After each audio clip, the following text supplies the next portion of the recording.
How fancy is that? I didn't think that was going to work. I tried testing out our intro before I went live and it totally crashed Melon, which is the new streaming service that we're using. But it's set up so wonderfully, it just did it for us. Wow, I feel like a pro. Thank you, Jens, for putting this together. So happy birthday. I even found a birthday hat to celebrate today, and I finally got all of my patches on this Wednesday, so I feel prepared. All right, let's play around with this.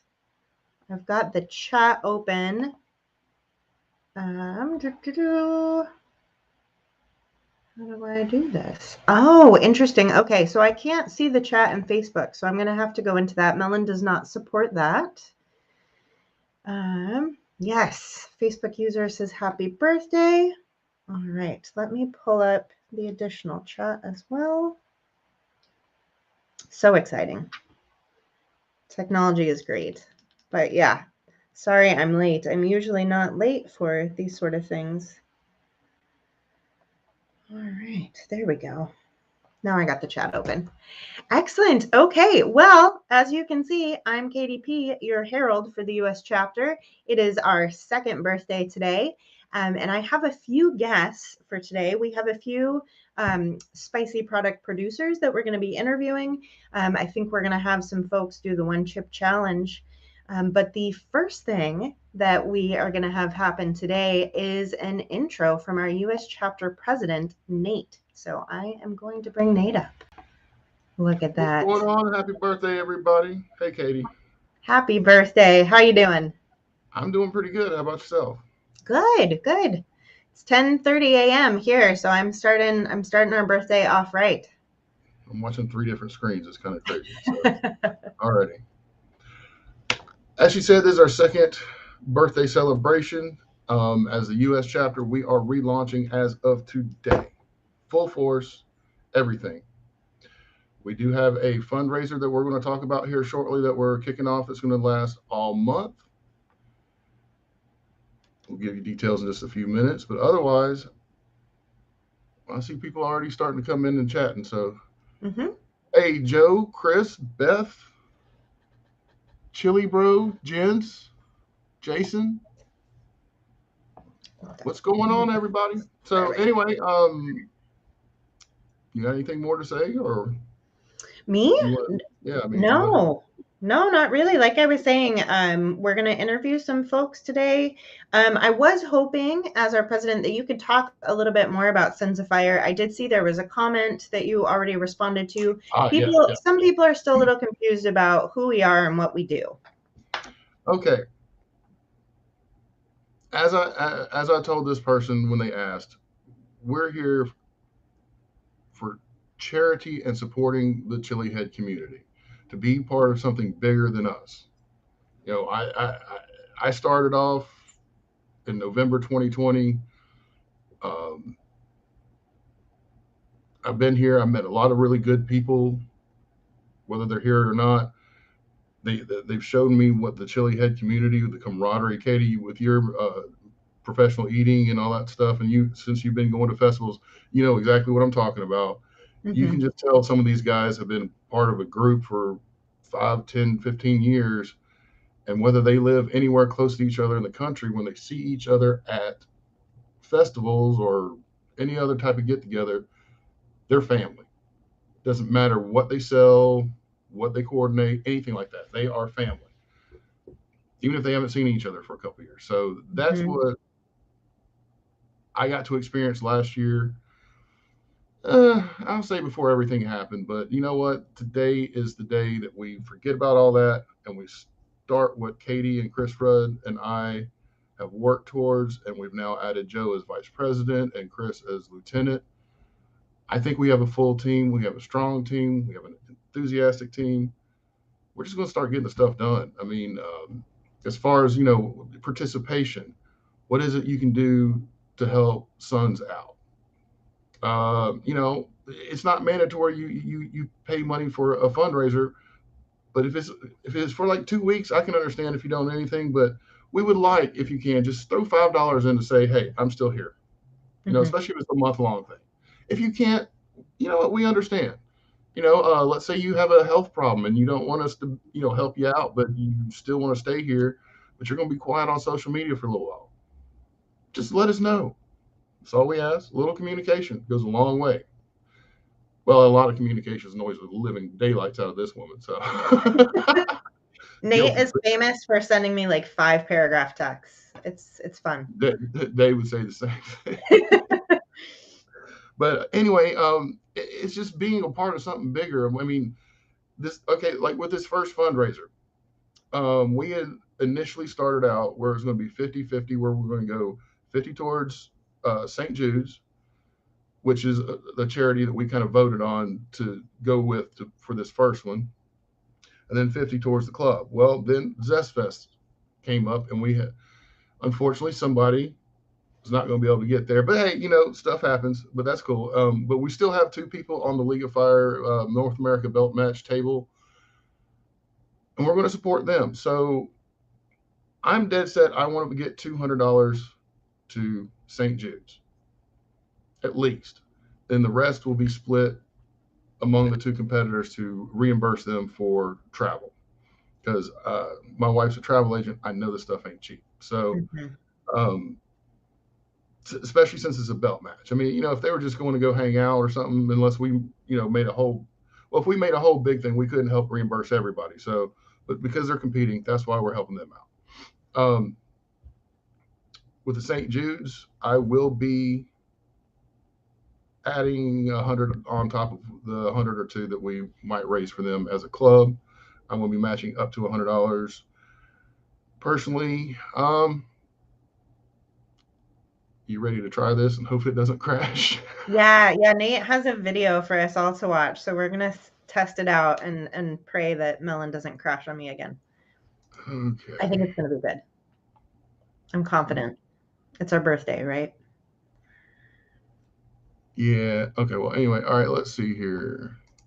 Let me put this on this. There we go. 1, 2, 3.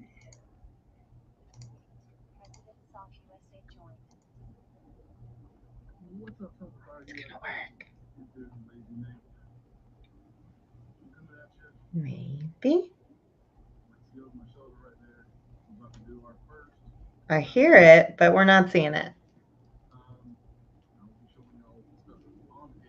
Do you have to allow it? Perhaps. Oops. Let's see. Stand by, folks. Oh, I see it. Oh, okay. Here we go. We got this. All right. You want to start it over again? I can add it. I'm gonna unmute it because I think that's what you were hearing. Okay. And I'm gonna mute this, and when it gets done, I'm gonna turn it back up. Okay. I'm gonna drop us down, and I'm gonna pull up the video. All right, that'll work.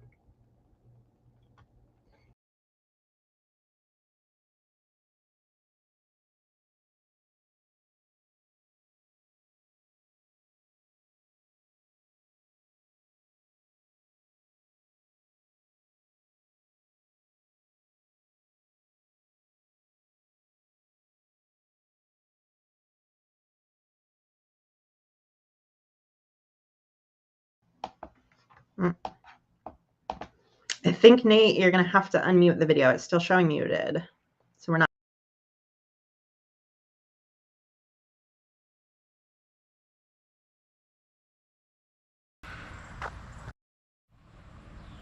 What's up, Sons of Fire USA? It's your dude, Lazy Nate. I'm coming at you. You might see over my shoulder right there. We're about to do our first raffle fundraiser. I'll be showing y'all the stuff that's on hand. We've got other stuff coming.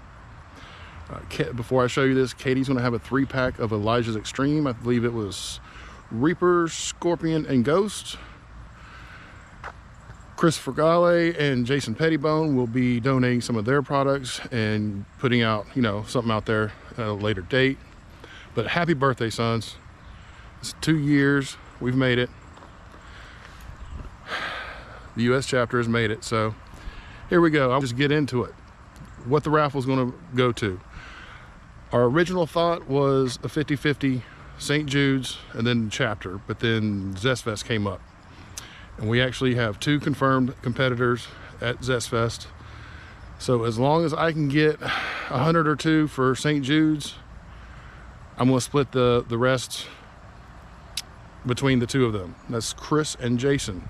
They are going for the League of Fire North America's belt. So if you can catch that at the end of the month in person, or if somebody's live streaming, make sure you check it out. Let me get to it. Here's the products. Queen Majesty Cocoa Ghost, Ginger Goat, Peaches and Scream, Kakalaki Pepper Sauce, Steve-O's Butthole Destroyer and Hot Sauce for your butthole, Dirty Dick's Hot Pepper Sauce with a tropical twist, Bucky's Carolina Reaper, 7-Pot Primo and Scorpion Pepper. Then we got DEFCON sauces, Clockwork Orange, DEFCON 3, DEFCON 2, DEFCON 1, and Curb Stomp. Then we got Doc's Fusion Fuel, Great Scott It's Hot, Bad Apple Cinnamon Apple Hot Sauce, Peyton's Hot Strawberry with Pucker Butt. Then we got the UK Chili Queen, Killer Queen Chug, V3 Chug, V2 Chug, second edition of V1 Chug. Then we got Heartbeat Hot Sauce Caribbean Style Mango Habanero, Poyet's Louisiana Hot Sauce KO Edition. Now, this right here, since I've got 2 of each, we're going to have at least a second prize, if not a third prize. And what we're going to do is a couple of these up here. Well, really these 2 right now, but Sergeant Dunn Beef Jerky and the Packy Chips will each have some in the second prize. Okay, so anyway, we got Grandma's Jerky, and then we got Late for Sticky Bacon Jerky. Christopher Rudd was nice enough to donate his 2019 Packy Chip. Then we've got the 2020, 21, and the new 2022. Second place will just get these 3, not that one. First place will get the Nashville Hot Sweets, some Reapers, some Psychos, and Little Nitro. Now, it's real simple. $5 entry. And at the end of the month, because of the timing of probably after Zest Fest, we're going to spin the wheel. $5 gets you an entry on the wheel. No matter, every $5 gets you another entry. If you win the grand prize, your entries will be removed from the wheel, and we'll keep going from there. I am not eligible. I think 1 or 2 of the officers declared that they didn't want to be eligible, but they can be. Otherwise, y'all, happy birthday. See y'all next time. Any questions, just post them below. Since this should be going live during the birthday bash, ask him if you're in there. All right, y'all. See ya. Peace.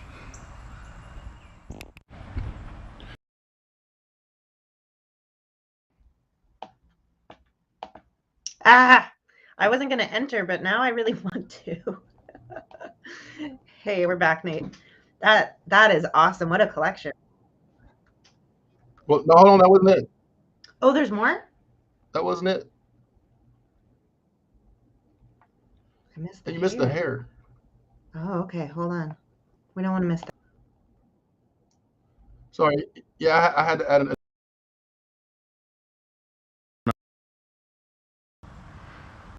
I said I'm getting more. Yep, I got some. People have promised some things, maybe, so I don't want to talk about them because they're not here yet. I'm talking to other people about getting some more things, and then I'm going to Hot Sauce Festival September 10th to pick up some more. And who knows, I might find something interesting around town to add. And yes, it's getting hot, y'all. Happy birthday. We're gonna have fun today. See you later, bye.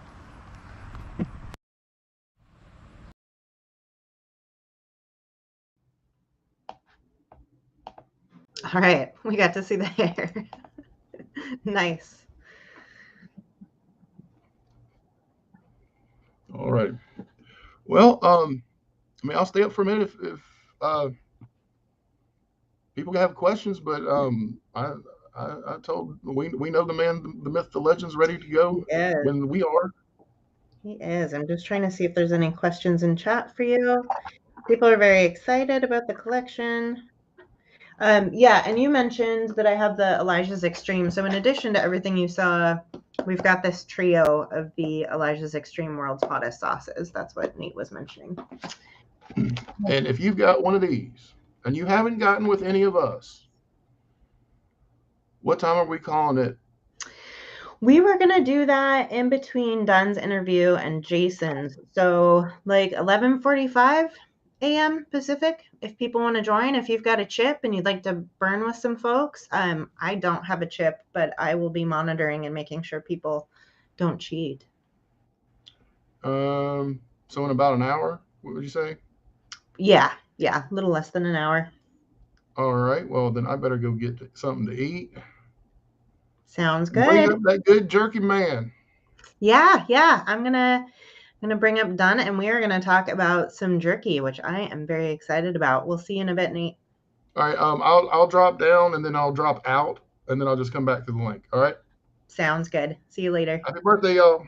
Happy birthday. All right. So we have our first interview today, and we are starting a little bit early, but that's okay. He's been here the whole time, just waiting patiently. We have Sergeant Dunn. How are you doing today? Happy birthday.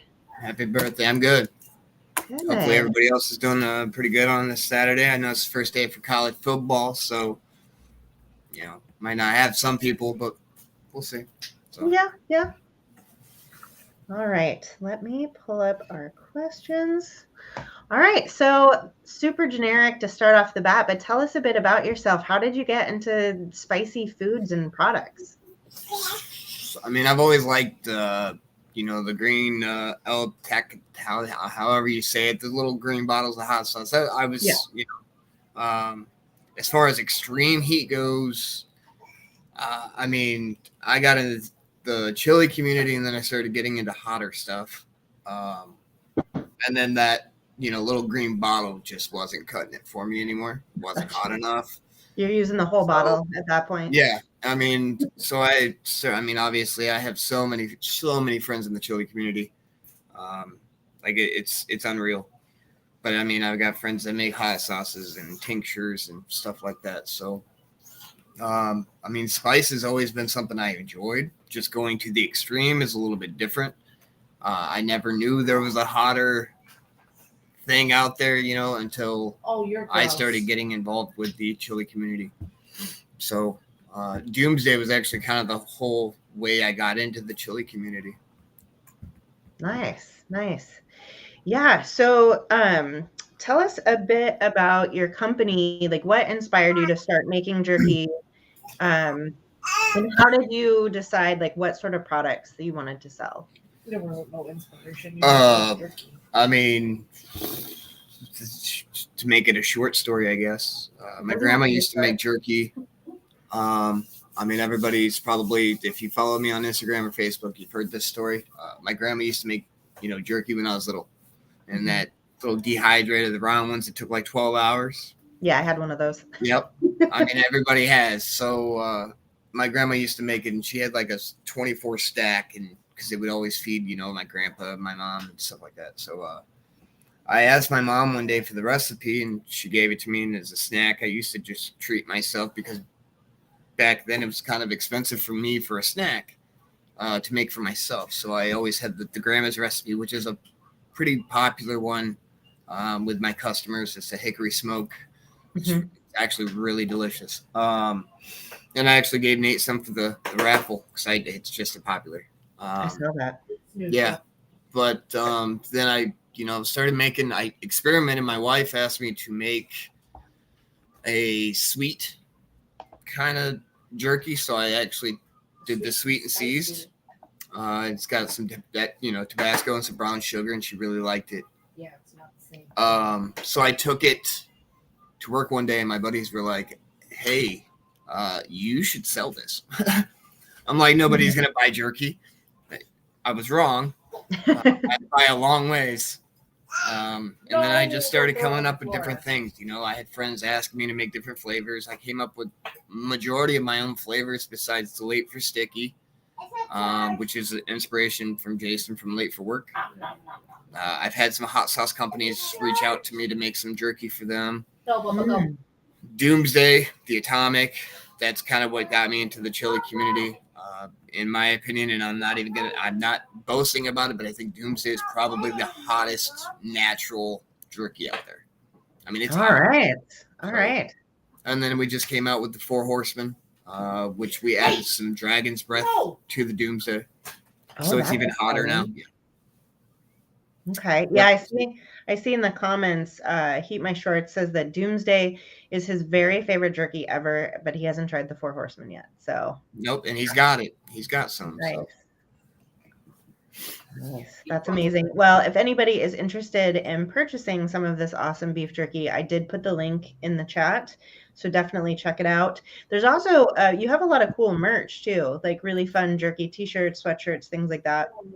How do you determine what you include on your website? The new shirt that just came out, I kind of just whipped together, and then I asked my wife to make it. You did not whip that together. I did. Yeah, I did. You she's out in ideas. And we're arguing. Hang on a second. Yeah. No. I designed all that crap. But all my merch is actually made by her. So she makes all the different t-shirts, the Doomsday shirt, the I Love Beef Jerky. She came up with a new logo, which I actually think is more clean cut, more professional. Mm-hmm. Instead of the bull was kind of a trademark for me. Mommy's just but no, I'm feeding Sissy. Get down. It was, I wanted something a little bit more military. Yeah. So I thought the new logo might look a little bit better. So yeah. Nice. Yeah. Let's talk about that. So obviously, your patch says Sergeant Dunn. I know it's a veteran-owned company. You and I have never really gotten to chat, so I don't know much about your story. What branch did you serve in? What did you do in the military? So I served in the Army from 2011 to 2019. I was actually a cook.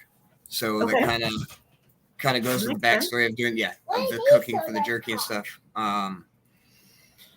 I ran a lot of different kitchens. I actually went to Fort Knox, Kentucky for 99 days. Fed 122,000 Joes. Each meal was roughly 900. But I ran the kitchen. I didn't do a whole lot of cooking. I just, organized and did all that. And that was probably my biggest one. It was 900 breakfast, 900 for lunch, 900 dinner. It was a big thing for the cadet summer training. Hey. But get out of it. With the whole military thing, and a lot of the people in the chili community, like Rock and Heat, Colton, just came out with the new version of the Sergeant sauce. Mm-hmm. He's got the V2. He's also bringing back the original. And we talked about donating. Last time it was for the DAV, donating $1 per bottle. Now we're going to donate to 22 Mohawks, which, if you follow me on Instagram, I push and push and push for veteran suicide awareness. Just because it's such a big thing for me. Yeah. I try to do anything veteran related or even military related, any way I can give back.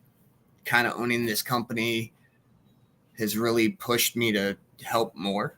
So I'm trying to just better. Nate's totally on my side as well because he helped with the raffle that I did a while back with all those different things. So it's kind of nice to be able to give back to something that, pretty big, especially with the mental health going on, plus the veteran suicide and all that. So. Yeah, I love that. Thank you so much for doing that. And what's interesting to me is you already did that naturally of your own volition because it's something you're passionate about, but it so ties into what Sons of Fire stands for. So you're a perfect member, in my opinion. Love that. Wood? I love numbs. Yeah. So the next question I had for you is maybe a little more personal. It's okay if you don't want to answer, but is the beef jerky your full-time gig? Is this your career, or do you do something on the side? Both. I mean, Yeah. honestly, I go to work. If I have orders that come in that day, I come home, start making jerky, try to get it done that night or next day.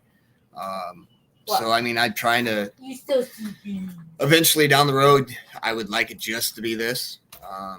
I've got the clientele, I think, but I got to push more for, different things as far as the business goes. So, I mean, I consider it full time for sure. I mean, I'm always doing either marketing or advertising or trying to come up with new things, or it's always going. Gotcha.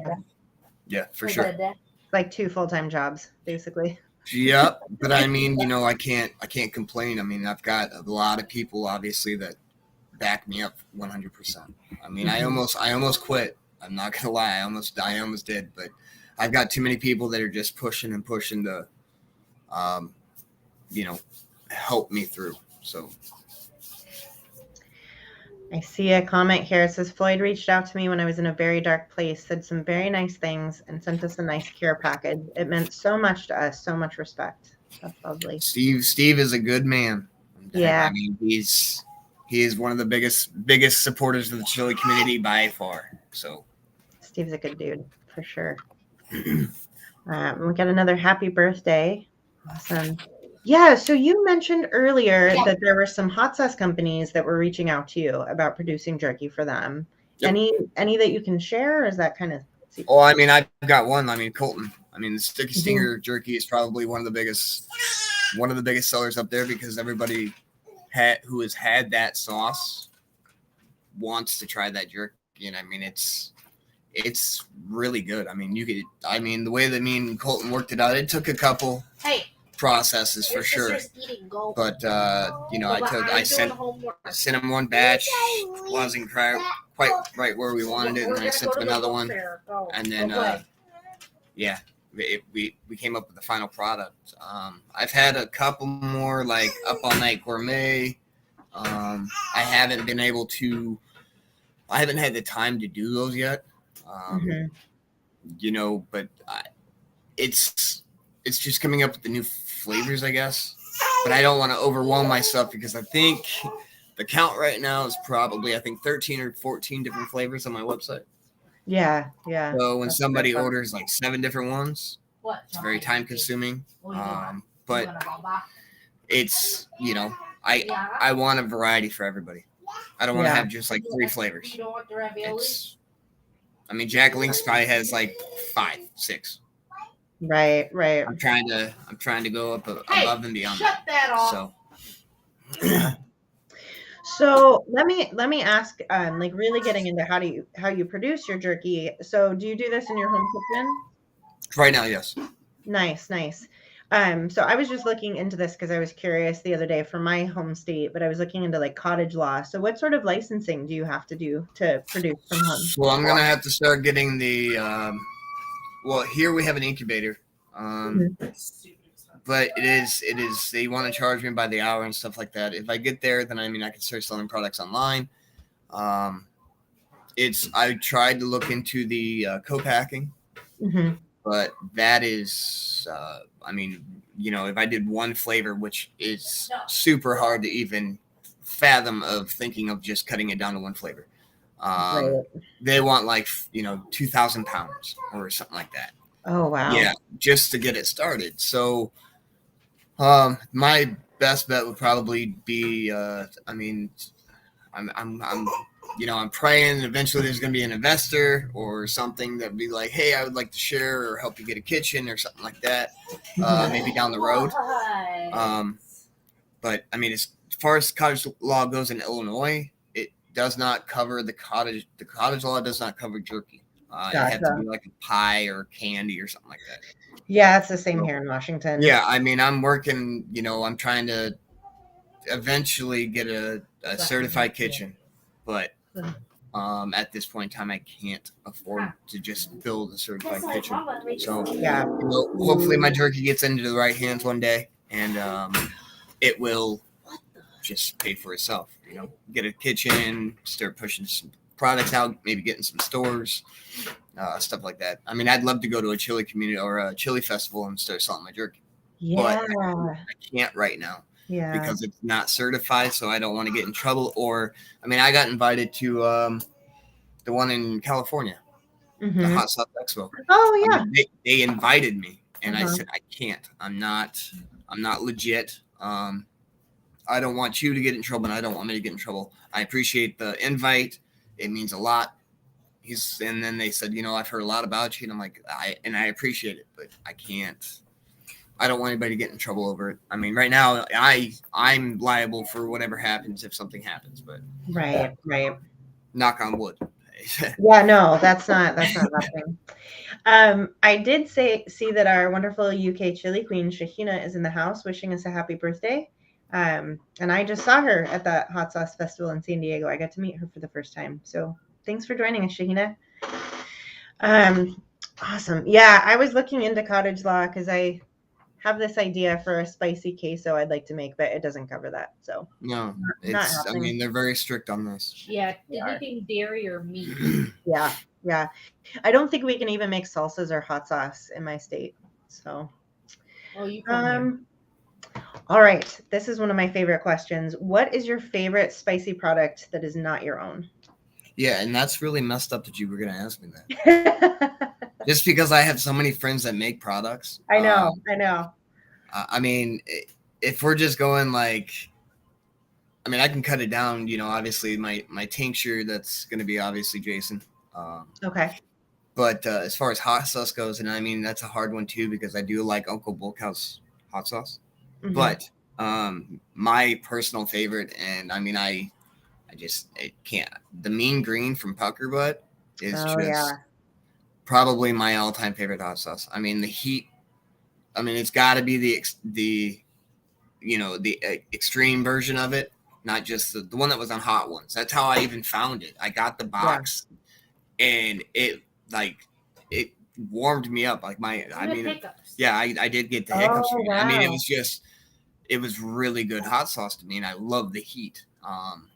But it's got to be the Hot Ones version for sure. So okay. So did you get the entire Hot Ones collection then? I was doing the monthly subscription, and then obviously finances eventually come up. You got to stop the subscription, and then my fridge was also getting overwhelmed with hot sauces. So I did get that Scorpion barbecue sauce, which was really good too. Oh, nice. That sounds good. So that leads me to another question. Then, what's your favorite episode of Hot Ones? Oh, that's another probably tough Gordon one, Ramsay. right? Gordon Ramsay was probably I mean, good. I've always looked up to Gordon, just being a cook myself. It was kind of Mine was Jack Black. And my wife liked Jack Black. I mean, it's a great show. Black. You know what I mean? It's a great show. I mean, I can't believe this guy is actually he made this a thing. I know, isn't that like the dream job? Just kind of hot wings and just hot wings and interview people. Yeah, I love it. Yeah, I get to do that, but I don't get paid. So. I'm seeing in the comments the Rummy Bears endurance sauce was actually pretty good. Yeah, I actually really like that one. It's not so fun when you do 3 of them at once, but it's a tasty sauce. You're a mess, kiddo. All right. I'm not looking forward to this next question. No? All right. Well, let's get into it. Because we were actually just talking about it. Oh, you still have trauma from it? So yeah, the next question is, what is the worst spice challenge experience you've ever had?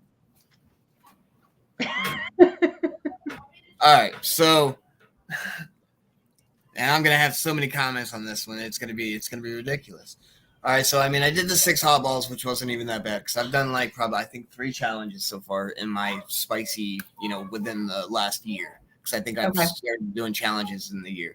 The 6 hot balls, none of these actually the heat on any of my challenges were bad at all. It's always the stomach cramps, and most of my friends that are in the chili community will tell you the stomach cramps they rock me. So heat doesn't really bother me. 6 hot balls gave me cramps for 9 hours. That was my first challenge. But that Packy chip, that stupid 2022 Packy chip, I texted Jason the morning before I did it because I'm like, all right, well, I got 2 of them sitting over there. I'm bored. We'll do it. And I didn't eat anything but Cheez-Its, the hot spicy Cheez-Its in the morning. And then, around noon, I ate that stupid chip. Because I asked Jason, hey, do I need to prep? He's like, no, you'll be good. I'm like, okay. So I didn't eat anything. That thing actually put me in the fetal position in my bathroom 2 hours later after eating that stupid chip. And then I did puke. And after I ate that chip, I actually ate some of the Flamin' Hot Ranch Doritos. So that also came with the chip. It was bad. It was really bad. It was the dumbest thing I've ever seen. Yeah, prep is really important. Anytime. Yeah. Anytime. Prep for anything. If you think it's a challenge, but see, and I didn't even think the chip was a challenge. Because really it wasn't hot to me. The heat didn't bother me. I mean, I've seen some videos. I mean, I've seen some people like freaking out over that chip. But the heat wasn't it was hotter this year for sure. I watched a few chili heads do it before I did it, and I got really nervous because I had my whole family do it with me. Yeah, I saw. Yeah, and so my husband and my son have never done a spicy challenge before. That was their first. And so I kept telling him, I was like, you do not have to do this. I've watched people. It looks horrible. You don't have to do this. But they did. And the horrible thing, I don't know if like our bodies become more sensitive the more we punish them, like they know what's going to happen. But my daughter and I both got stomach cramps from the chip. My husband and son were fine. So yeah, I don't know. I mean, I watched, if you guys haven't watched it yet, watch Fat and Spicy. Do it with their family. That was funny. I'm gonna make a note. There was kids. They had, I think, their Fat's sister or I mean, there was the entire family did it. Just little nibbles for the kids or whatever. But they were dumping milk and it was a good one. It was a good one. Nice. Yeah. No, I probably ate like 9 popsicles after that chip. But my son just like drove off and went and hung out with his friends. I don't know what's wrong with him. maybe he's meant to be. I know. Well, I keep telling him too, because he can eat a whole pizza in like 10 minutes. I keep telling him he needs to be a competitive eater too. But we'll see. He's kind of shy. All right. I see Lazy Nate is prepping now. Perfect. And I know there were some jokes about this, but are you going to do the chips with the guys? No. No. That was a quick no. It was no. I'm not dealing with that again. No, I mean, it was not a, I mean, the Scoville Slammer even gave me, I mean, I puked that one up too, but that one was That's not understandable though. Yeah, that was just, I mean, it didn't take very long for that to come up at all. Yeah. Yeah. But the heat on that one, I asked Johnny to join me on my Instagram live, and he did. He was there for the support. I mean, he said, I took it down like a beast, and I'm like, but it wasn't even that hot. Man, I hate the aftermath. Mm-hmm. That's the worst. That's the worst. Like I said, I was really nervous about my family eating that chip, and when I was eating it, I should have ate it faster because they were all waiting for me. But I kept thinking, like, as I was taking bite after bite, I'm like, I feel like this should be hotter. So the mouth burn wasn't that bad, but the aftermath, I hear you. Yeah. And I mean, Roger from Hot Dang, 62 chips. Oh, I just saw that. Yeah. Yeah. He, I was giving him some cred the other day because I gave him the idea for the Blue Man Group costume, and nobody else gave him any ideas for a video. So I went back. I told him Blue Man Group. I messaged him the Blue Man Group for sure. And he's like, I don't know if people will be able to see me sweat. And I'm like, how many are you taking? He said he did 62. I can't imagine the stomach on that. He's a beast. The things Roger does, like, I will never be at that level, and that's okay. I'm okay with that. I wouldn't want to be. Ew. Yeah, no. Too funny. All right. Well, I'm glad you're not doing the chip later. That's a good idea. So yeah, the next thing I wanted to ask you about is what brought you to Sons of Fire? How did you find the group? Why did you want to join? It was, I mean, I think Johnny. I saw Johnny with his cut. A lot of my friends that I have were in the Sons of Fire. are not anymore. But like the two guys that I did my first challenge with, the 6 hot balls I did with Brett and Joe Hannigan, those two were, and I don't know if they still are or not. I mean, that's here nor there, but they were part of the Suns, and I said, I want to join. And then I was told, obviously, there weren't any openings right now, but I knew that I would be a good fit for it just because I do enjoy spicy, and I do like doing the charity work or giving back or, helping out any way that I can. And then Nate actually told me that he does the whole, different military things, charities or fundraisers, stuff like that. Mm-hmm. It's perfect. And I cannot stress enough the camaraderie between everybody in the Chili community is just so tight. It's just something that I felt like I would fit right into. Nice. And I usually, there's nobody in the Chili community that I have a problem with, or I don't do the drama. You know what I mean? Mm-hmm. Even if there is drama in the community or anything like that, I don't get involved. It's not my thing. I think that's how it should be. I'm the same. I watch it happen, and it's fascinating to me because what we do is so fun. I don't understand the desire to take it seriously and get into debates about things. My favorite, because it's pod season, right? In fact, I have some pods I'll probably eat later. But my favorite is when people like to leave comments about how like a pod that I'm eating is not legit or it's not a real pepper, things like that. I don't know. I don't throw these peppers. It's like, settle down. It's okay. But they take it very seriously. I'm glad you brought that up, though, because I think most everybody in the comments watching right now knows that the U.S. chapter went through quite a bit. We lost a lot of members. We're building back up again. So glad that you're a part of the club now. But to that end, I'm still friends with a lot of those folks, too. And I think we might have – oh, you froze for a second. I'm the third herald that the U.S. chapter has had, but I'm good friends with the two previous heralds. Absolutely love those guys. So just in case anybody's wondering, like most of us that are still remaining, we have no ill will. It's just something that happened. And those of us that felt comfortable continuing with the club are still here, and we get to celebrate our birthday. So in that vein, so I wanted to know why you came to the Sons of Fire. What is your birthday wish for us? What are you hoping that we accomplish in the next coming year? Honestly, I'm hoping that our club becomes bigger.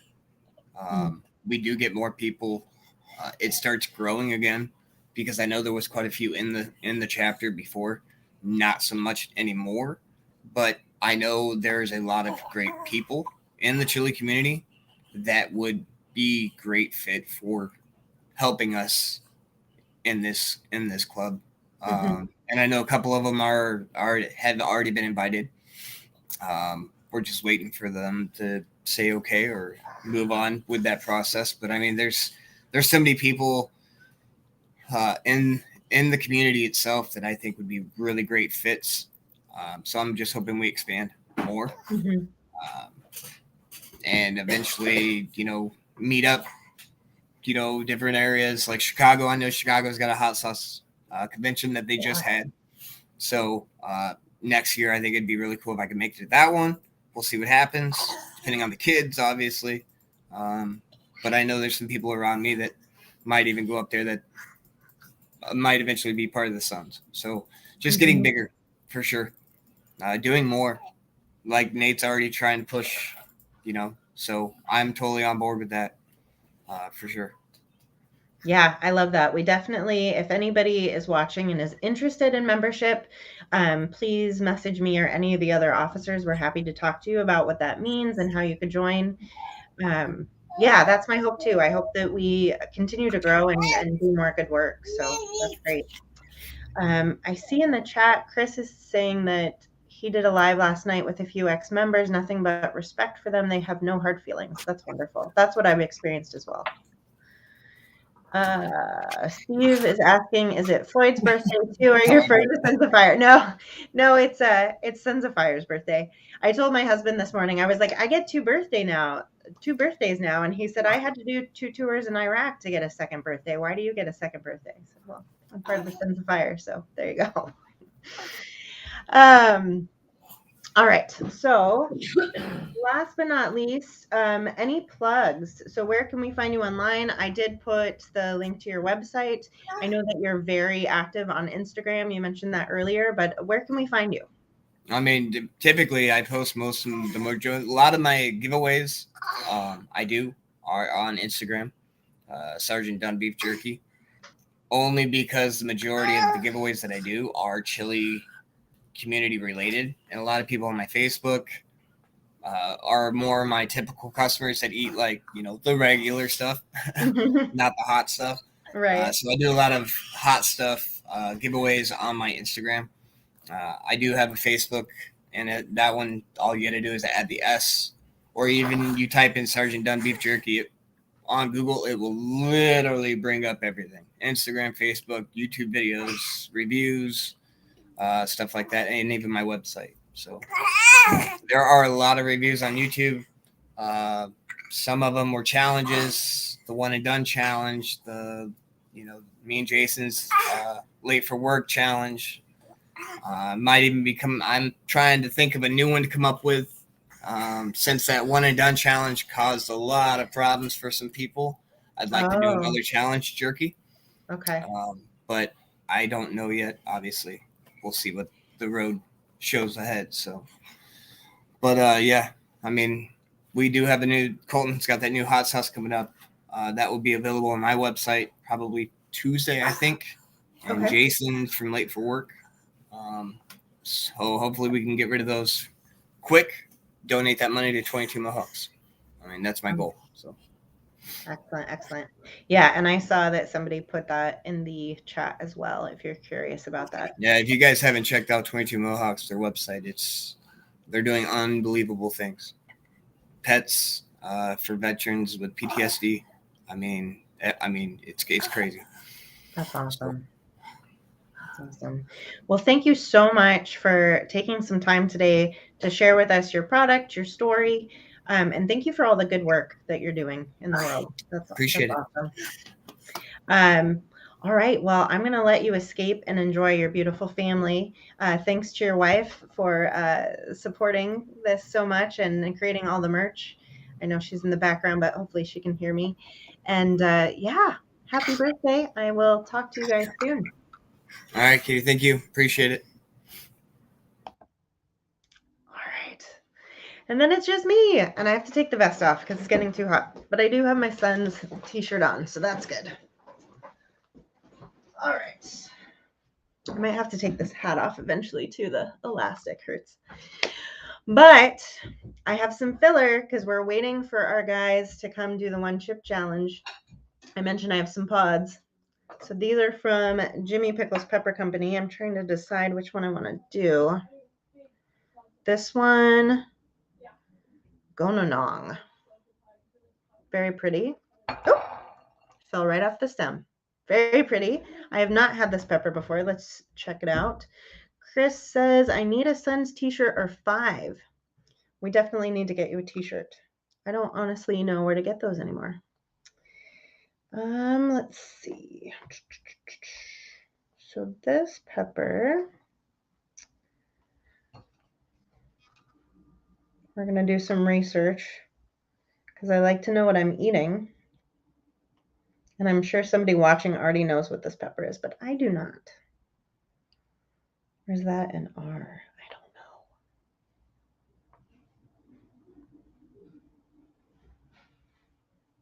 don't know. It is an R. Okay, it's a Malaysian pepper, Gorenong. It is a super hot, it says, a wonderful fruity and spicy habanero variety from Asia. Awesome. Well, that's fun. Let's see what our Scoville is on this.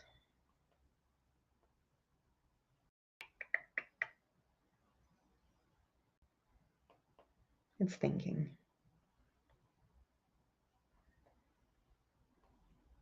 Come on.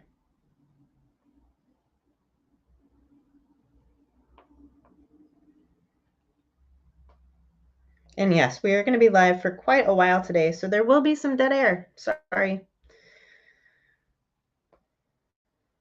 It's just how it is. I am not. Oh, okay. So we're looking at 150,000 to 300,000 Scoville for this. But yeah, really pretty. Nice and crisp. Thick skin. All right, let's cut it up. Ooh.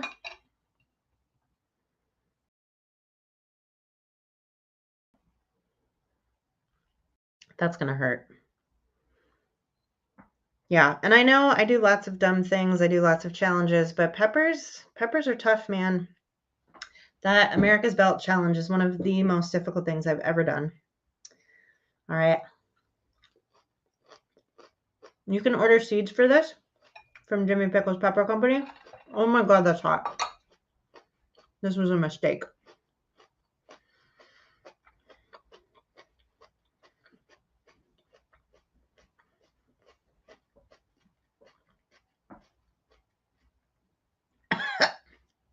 I'm trying to do it really good. Okay. The flavor is delightful though. Ooh.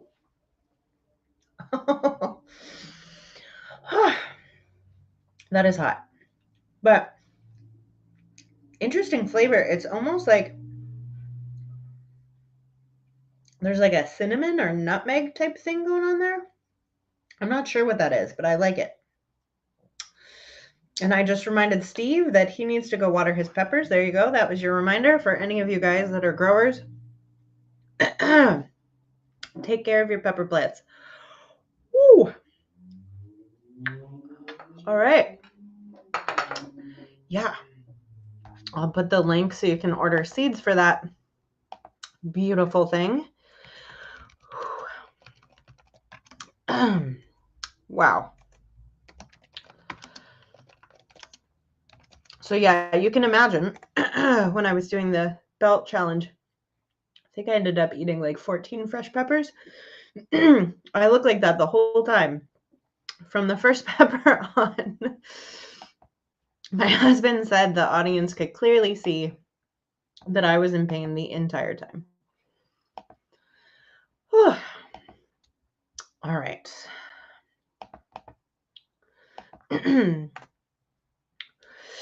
There is the website where you can order seeds for that. I also have this beautiful rainforest pepper, which we'll eat later. I've had one of those before. I don't think they're as hot, if I remember correctly. All right, I need a drink. Whew. Okay. We still have about 15 minutes until our one chip challenge. So I actually pulled some of my hot sauces from the back shelf that are Sons of Fire producers. And I thought I might review those for you guys today.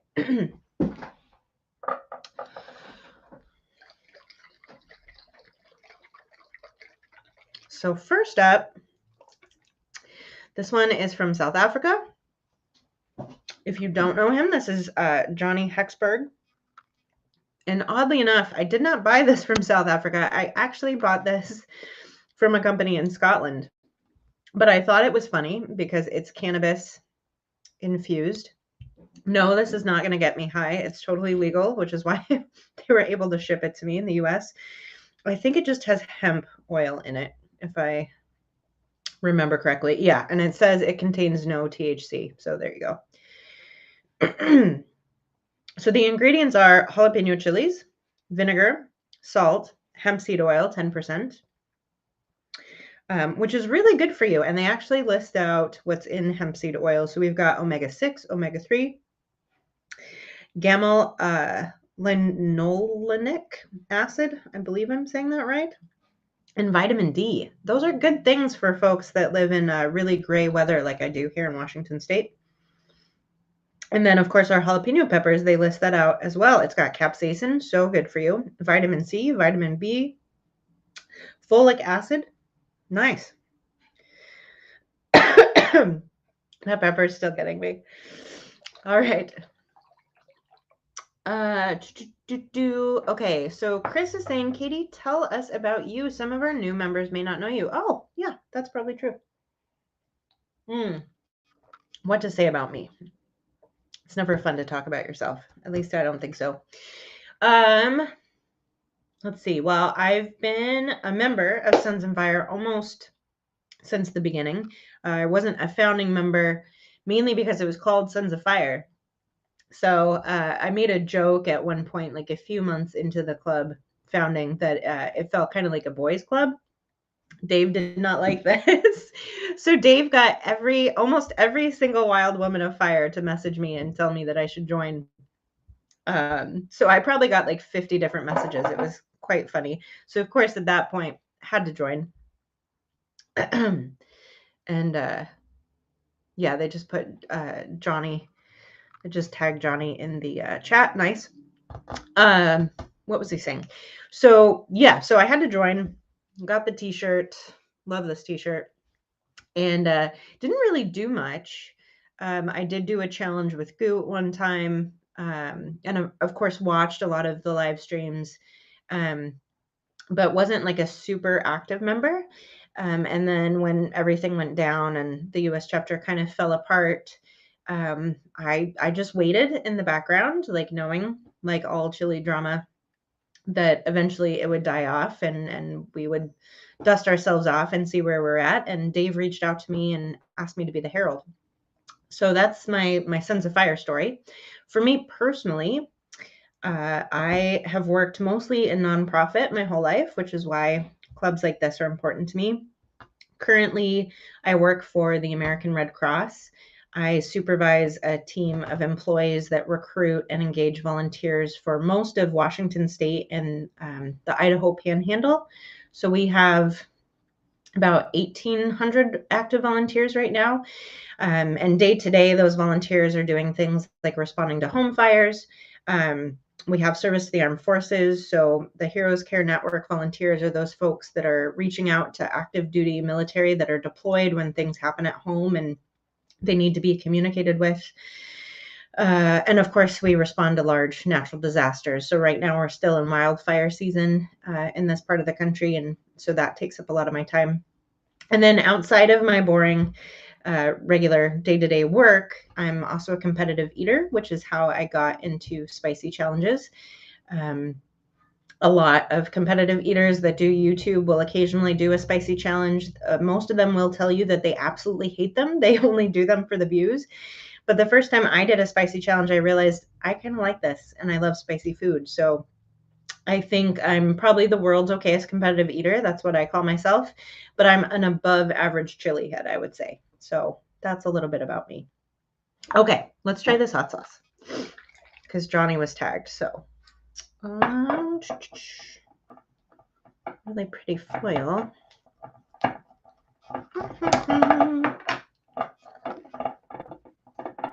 And if you guys have questions in the chat that you want to ask me about myself or sons or anything, happy to answer.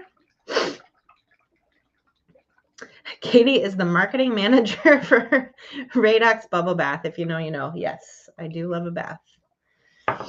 This is true. Oh, my nose is starting to run, but the mouth burn has finally subsided from that pepper. So let's see what this is about. Jalapenos and hemp. Oh, it smells. Yeah, it smells like hemp oil for sure. But also jalapenos. So it should be delightful. Oh, it's a nice thin sauce. I love that. I like thick sauces, but I hate that booger that gets caught in the neck of the bottle. I don't know if there's a more technical term for that, but I call it the booger. Oh, it's very oily. Oh, yeah, that 10% oil. Okay, so here's what this sauce would be good for. Ooh.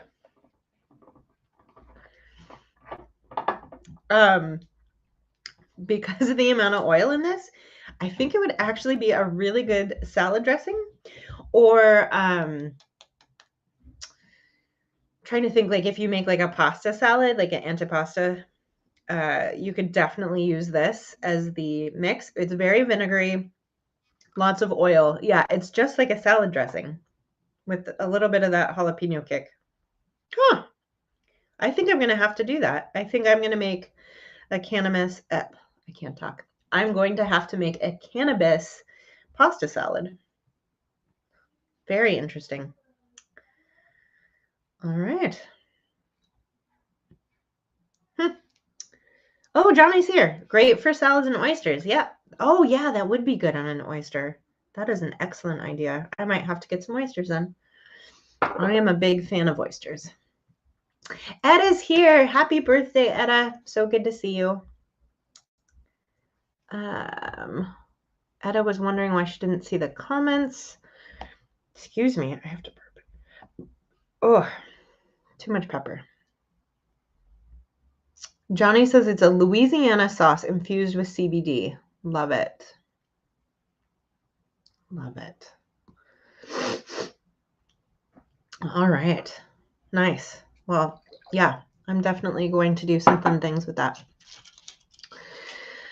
And we just have a little bit more time. So yeah, if you guys have questions, I'm here. Just making sure that everybody's ready. Let's see who we have in our basement. No one. It's just me. I stand alone. Oh, Edda was in Facebook alone. Gotcha. Yeah, so we've got people commenting on the YouTube channel, Edda. We've got people commenting on the US chapter Facebook page, and then it's also streaming to our global page as well. You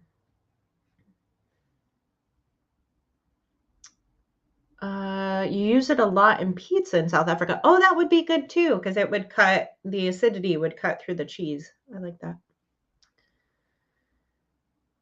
Oh, we owe Edda so much, she'll never know. I absolutely love Edda. Oh, my nose is running though. Excuse me. Apologies. I'm going to have to do that. Okay. That's why I have the napkin. All right. So yeah, we, in just a little bit here, you guys can go take a bio break, get a snack, grab a drink, whatever you need to do. But in about 8 minutes, we're going to have a few challengers that are going to be doing the Pocky One Chip Challenge this year's, the 2022. So if you missed it, I was just talking to Floyd about that challenge. He says it's the worst thing he's ever done. And I believe Chris is going to try 15 of them in one sitting. So you don't want to miss that. Much love to you as well, Johnny. Yes, Steve. Oh no is right. For sure. And then once we're done with the One Chip Challenge, we've also got Jason. Jason is coming up to talk about his products. And then Chris, if Chris isn't dead by then, will be interviewing with me as well. We may have to cut this short. Who knows? But yeah, while we're killing time, a little bit more. So I was talking about competitive eating and what I do. If you guys don't know, the 2 trophies back there with the stars up top, those are trophies I received for qualifying for the Nathan's hot dog contest. So in a normal year, and it's been a little bit different the past few years with the pandemic, but in a normal year, they have multiple qualifiers throughout the nation leading up to the 4th of July. And the top male and female eater at each qualifier gets to go to New York for the 4th of July Nathan's contest. So I've actually qualified 3 times, but one of the times I tied with another woman and they had us both go, and neither of us felt comfortable taking the trophy because neither of us actually won. So I just have the 2 up there. And then the green one all the way in the back is, it's ridiculous, but I took 6th place in the Sweet Corn Fiesta contest in South Florida. That was also during the pandemic. So the only reason I took 6th place is a lot of people couldn't travel during that time and I could. So I show up. That's how I do things. Edda's got one of the chips coming. That is wonderful. I feel like a chip dealer at this point. I not only sent off chips to Rika in Hungary, but I also sent a bunch to the Nuke Chili Head group. I actually had to use like 2 different Amazon accounts because there's a limit to how many chips you can actually buy. Excuse me. So I had to use my husband's account and my personal account. And I see we've got Chris waiting in the basement. I'll wait till our other competitors show up to pull them up. This hat is killing me. I'm going to have to, ow, ow, ow. I'm going to have to take that off. Okay.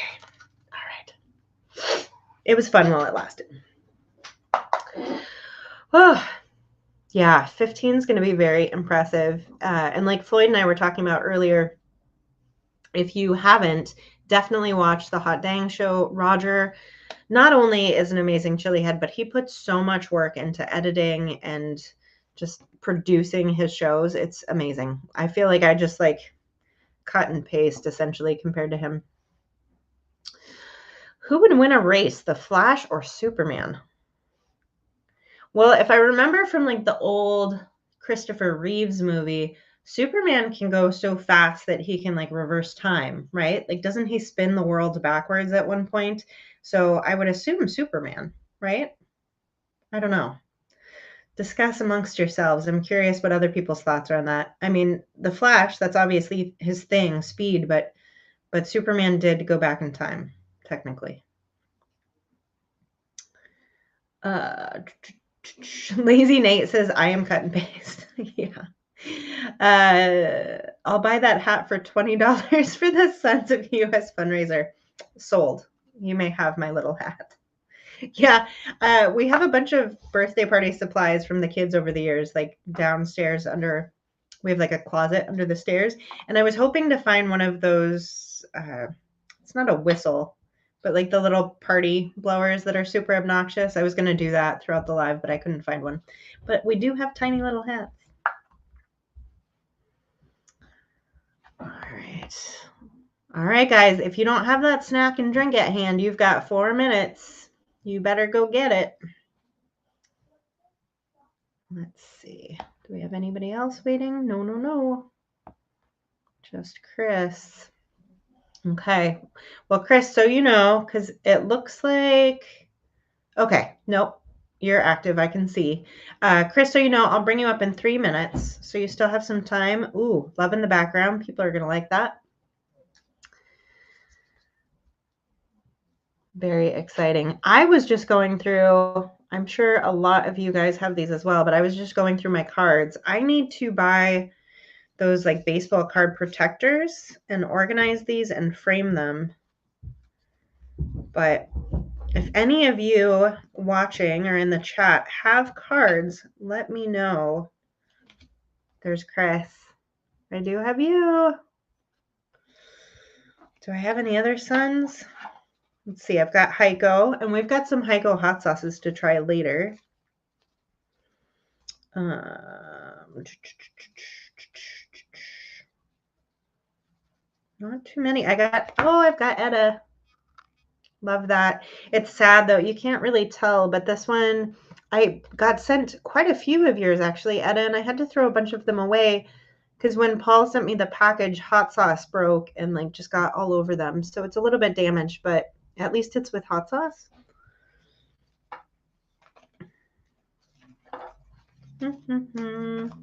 Chris. Yep. Okay. That's really it. Heiko, never heard of her. Ha. That's funny. Yeah, I have a bunch of Heiko's hot sauce I still need to review, but I thought these two might be fun today. I really want to try this Garlic Ghost. And then love the artwork on this. Red Dawn. Super cool. Show some love for me and how amazing I am. Thank you. I try. I'm not as charming as our first two heralds. I don't have an accent and I'm not as extroverted as the last, but I try. The Garlic Ghost is awesome. Yes, I'm very excited for that. Okay, folks. I am going to pull people up. We've got Chris and Jason. We're just waiting on Nate, I believe. Hey, Jason. How are you today? Hey, how's it going? Can you hear me? Yes, I can. And we can see Awesome. you. Everything's good? Cool. I've never used these headphones before, so it's a It's a first. Nope. They're great. The audio is great. The visual is great.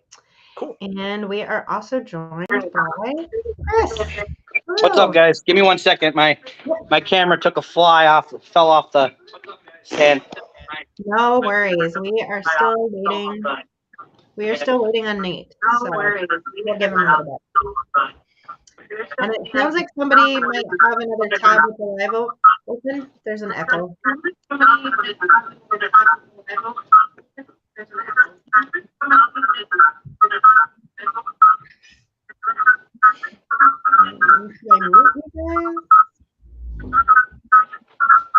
I'm gonna hold on. That's really terrible.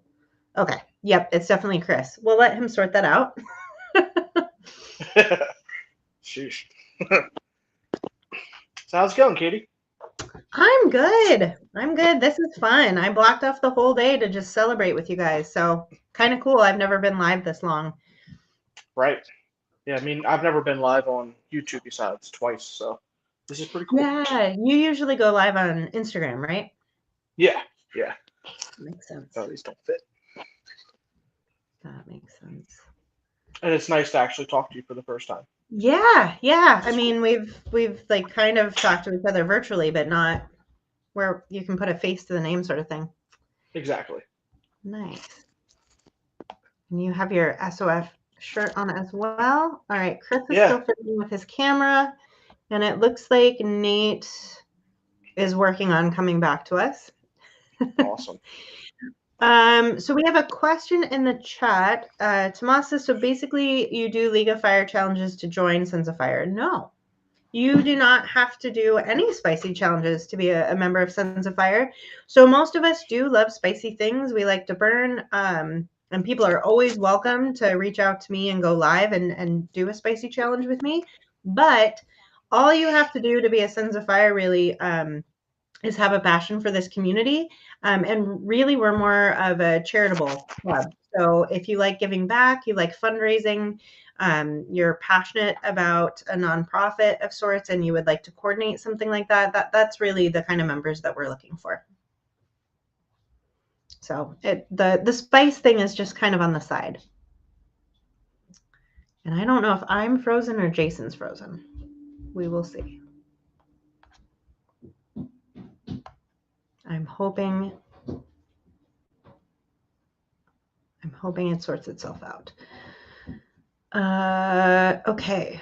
We have a request, Jason, if you can hear me, to please talk to us about the awareness. I think he's thinking about his new book. All right. Okay. All right. So I must still be going because Tomas says thanks. All right. I'm going to drop Jason down a second and see if his video corrects. And I see we've got Nate.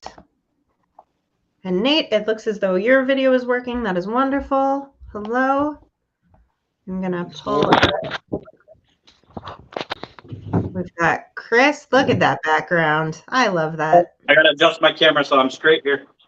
All right. Yeah. And I'm going to move us around. Let's see. Okay. It looks like Jason had to pop out. He's probably sorting out his camera. He'll be back. I'm going to go grab a knife. I'll be right back. Okay. Jason was stuck. Okay. Good.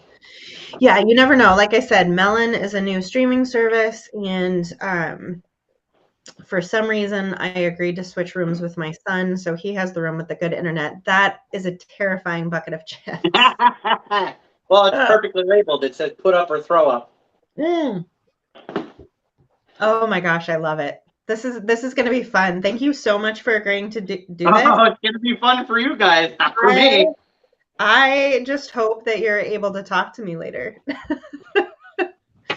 I will be okay. I did 10 last year. I was good up until about 4 hours later when I got acid reflux in the middle of a flash flood, and my front yard literally looked like a river. I was outside. I went downstairs in the basement to make sure I wasn't taking on water. And when I came up to the top of the steps, my brother-in-law was like, "Are you all right?" I'm like, "Give me a second." I stopped. I put my hands on my knees, and I went, "Ugh." I'm like, "I'm okay. We're good." All right. I'm going to message Jason and see what's going on.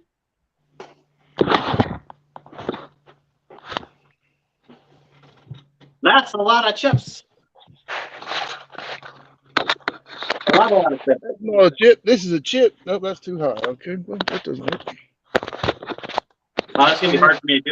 You can't really see my table, but I think once she gets everybody up, there's a way to rearrange everybody. Yep. Yeah. We have all sorts of fun things we can do. We can do like this. Oh, there we go. Because we want to see you guys better. I can do Oh, weird that's things even like better than that. StreamYard. it's even better. I've never been so small in my entire life. There you go. We can do it like this though, where like you guys are the stars. Oh, that's cool. Yeah. No, it's fun. We're gonna get to play around with this. Again, if you guys don't know, Jen's put a lot of work into putting this together, so thank you so much for that. I think this is going to be much better than StreamYard. I'm very excited. Oh, here we go. We got Jason. All right, so we need to do a different configuration then. Let's see, what should we try? Try it all in. No. I got napkins. Will you give me a small paring knife, please? Yes, Do we have more? There, Jason. Oh, I think I'm good now. I think my Wi-Fi was acting up. All right, I'm just playing around with things here. Hold on. Where's the Hollywood Squares music when you need it? Nope. There we go. It's all on Chris. Perfect. Thank you. Okay. I'm going to start opening these. It's going to take me a minute. Yeah, go for it. So I think this is probably our best configuration, unfortunately. Nate and Jason, because I think you guys are not doing 15 chips, correct? No. Yeah, no. So when we get to Chris being our star, I'll pull him up again, but this should be good. Oh, I like that. That's good. Okay. All right. So Jason and Nate, how many chips are you guys doing today? One. All right. I guess one. I don't know. All right. One I got a is couple of good. them. One is good. If you were listening to Floyd earlier, that's all he ever wants to do with these chips. Yep. And One he and threw up done. on his bathroom floor, so that's even better.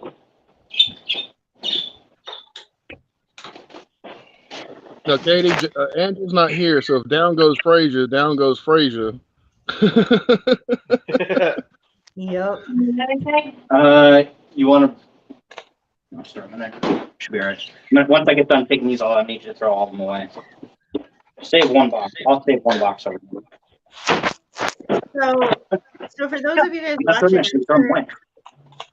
And then I'll hold on to one box. I'll keep this one. You can throw this away.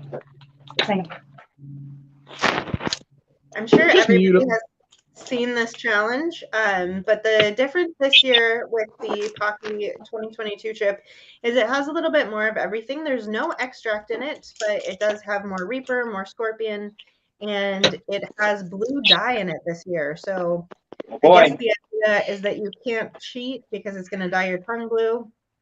I don't know. You could still put That's blue smart. dye in a tortilla chip, but And you still have people trying to cheat. yeah, no. There's always, and apparently I cheat at all of my challenges. Yeah. So Someone always going to say you cheat. And then when you call them out and say, come on, we'll go head to head on it. We'll do pepper for pepper or chip for chip or any shot for shot with hot sauce. And you don't hear from them or they block you. That too. Yeah. that's why I like Yeah, doing challenges live. That one guy on TikTok, he does all the spicy stuff with the Takis and that. No, spicy the- can. Yeah, I called him out. I said I wanted to go pepper for pepper and chip for chip with him, and he blocked me. Oh no. I wasn't being mean or anything. I said he does have tolerance. I'm not going to say he doesn't, but I just wanted him to go head to head with me. I like that dude. I forget his name, but the guy that always has the WD-40 in his TikToks. Oh. I love that dude. Beth hates that. I was doing it the other day, and she told me if I didn't shut up, she was going to throw a candle at me. I love that dude. And the Pocky one chip challenge. So Yeah. Beth, are you gonna pop over and say hey real quick while he's doing this? October. She was gonna hop on while I did my interview later, but Oh, she okay. said she'll jump on and say hi. Last Yeah. one to slice open here, and then I'm wondering if I should do them one pack at a time or if I should open them like I did last year, put them on the plate. What do you think? I don't know. Do you get cap claws at all? What's up? Do you get cap claws at all? No. Where your hands cramp up? Okay, then you should just open them as you go. I would open them all up at once because my hands claw up, but What's the chance that? Oh, here's one broken one.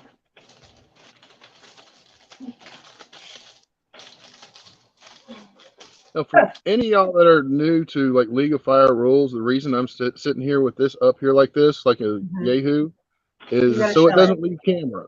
If it speaking of leaves which, camera, One broken.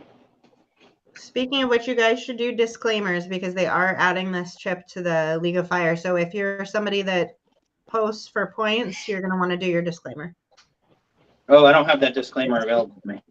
okay, well, Well- I'll do my own disclaimer. I, Nate Murphy, will not hold the Packy people or the League of Fire people responsible for the stupid stuff I'm about to do.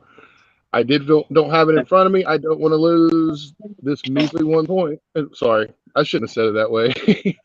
But these might be worth 2 this year. I don't know, but anyway, I do not hold the League of Fire or any of its distributors or producers liable for anything that might happen with this. Yep, all those things. Perfect. Jason, do you log points? I'm not too worried about Oh, okay. that. Okay. I'm gonna do my I got disclaimer. I'm not doing 15 for fun. It- I, it's- Chris Gonzalez, the Scoville Unit, hereby release any parties involved with the production or distribution of the Pocky One Chip Challenge for any liability for the actions of consumption that I'm about to take. I understand that this is stupid, but I am a professional idiot, and I do understand that this can cause injury to my stomach and make me sick. So do not try this at home, unless you want to. Yeah, I mean, there's other professional idiots out there, right? Yeah. All right, guys. Well, there's no timer for this. There's no minimum afterburn, so it's really about eating those chips. You can, of course, like be super tough by sitting around and not eating or drinking anything afterwards. But really, the only thing you have to do to win with this is eat the chip and keep it down. So let me know when you're ready to go, and I'll give you a count of 3. Chris, we're going I'm to go ready. on you. Since you're the big one. Yes.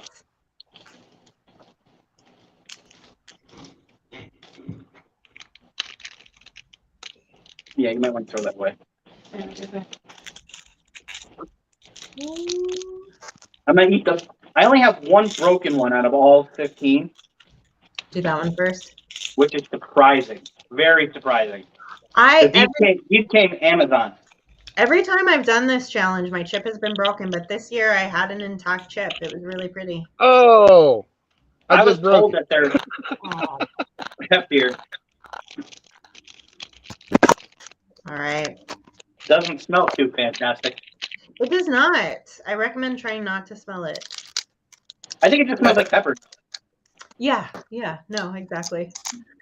Oh, y'all already munching. Oh, Okay. Jason's already going in. All right, there's no Yeah, countdown. they're broken. Chips. I mean, 1 of 15. there you go. Chris is doing 15. I love it. Mm. Delicious, isn't it? Oh, better than last year. I thought the flavor wasn't that bad. A lot of people complained, but I didn't think it was that bad. I need my shorts. Mhm. Oh.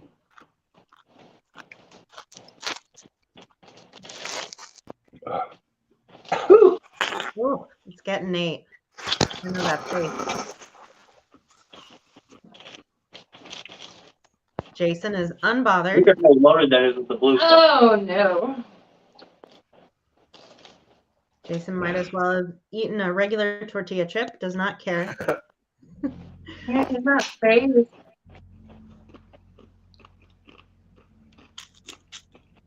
All right. This is chip number 2, Chris. 3. 3. Oh wow, I was watching You blinked. Jason eat, and I didn't see that. All right, we're on chip 3. You blinked. Terrible job. Don't smell it. Okay. I'm gonna pay attention to Chris now. Dave says you fire in your vest. Big. Ooh, look at that. Dave. There we go. Then we can see the chips. Excuse me. But Dave loaded is with blue dye, man. Like loaded. So much blue dye. Yeah, it was a ton.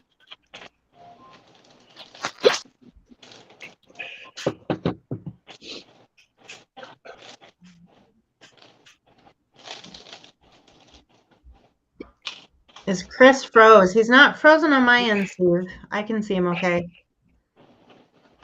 It I might hope I just, don't freeze. That would be bad. that would be bad. We don't need that. Oh, Edna? No, Edna. EDDA. I've seen her with the Chili Queen. Yeah, so Or she was like promoted. Shahina's the chili queen. Edda's the ice lady from Germany. Yeah. How you doing, Nate? Oh, Oh, Samantha hot. says that Chris is frozen. This is not good. All right. Oh, Don't touch it. I'm not frozen on my end or anybody else's. Well, here's the thing. You have 4 witnesses. I don't know how much they'll trust Beth, but you have 3 other witnesses. Guilty. Okay, Steve says it's back. Excellent, excellent. Yeah, no, we've figured. got 3 witnesses. So if Matt or Paul have any issues with this video for your points, I will vouch for you. Thank you. Yep. That's Just just that, touching that one little corner turned my finger blue. Yeah. You have 8 left.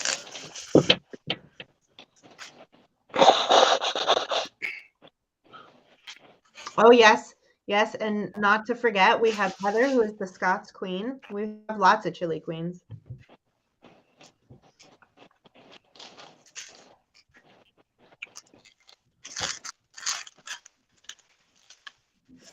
Woo! Excellent.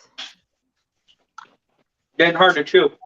Yeah, what are you at heat level wise, Chris? 2. At a 2. Oh my goodness. All right. My nose is running. Okay. That's about it right now. Okay. Mouth feels good. Stomach feels good. Yeah, for so far. Okay.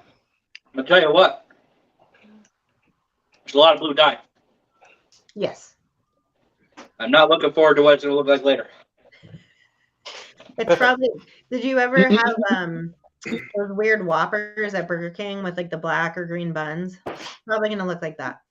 Oh, no.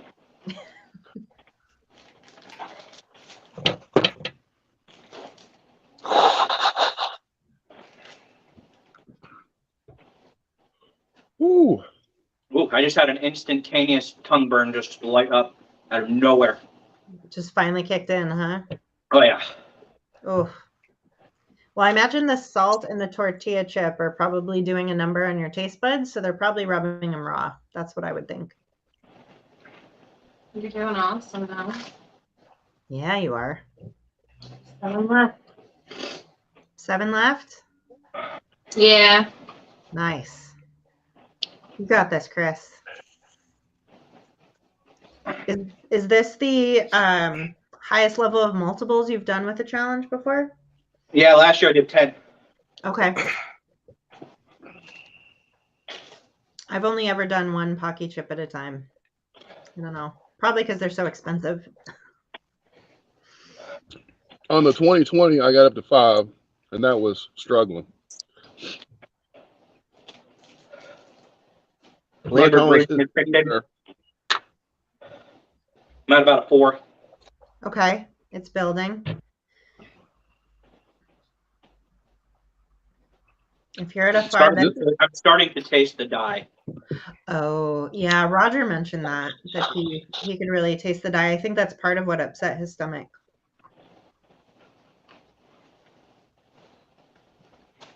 I think the tongue burn is lasting a little bit longer than before.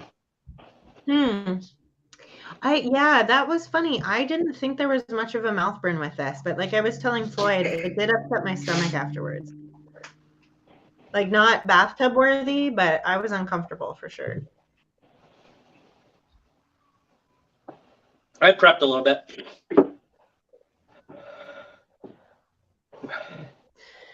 Jason, how are you doing down there? I'm good. Just got that nasty taste in my mouth. Yeah. What do you think of the challenge? Is it a challenge or a little too easy? It's the 4th time I've done it. So Okay. So not yeah, a big deal. it's not that bad. It's definitely hotter than last year. Yeah, I agree. Yeah. I agree. Nate's going for the milk. How you doing, Nate? Compared to the last challenge I did with everybody, a whole lot better. I think there was more the anticipation. Yeah. Oh, you're You got doing this, great, Chris. Chris. You got this. You got this, man. 1, 2. Well, you only got 4 or 5 left. But officially about to break my record from last year. Etta says Chris froze again. Yeah, sorry about that, guys. But like I said, we've got. Okay, no. Steve says Chris is still moving on my screen. Yeah, I don't know if it's the internet. It might just be internet. Yeah. Because I can still hear you guys. Everybody's Yeah. still moving. Yeah, everything's no, fine here. Everything's good on my end, so that's good. You haven't frozen at all for me. You got the milk ready? Love it. Is that your go-to, Chris? Milk? Just in case.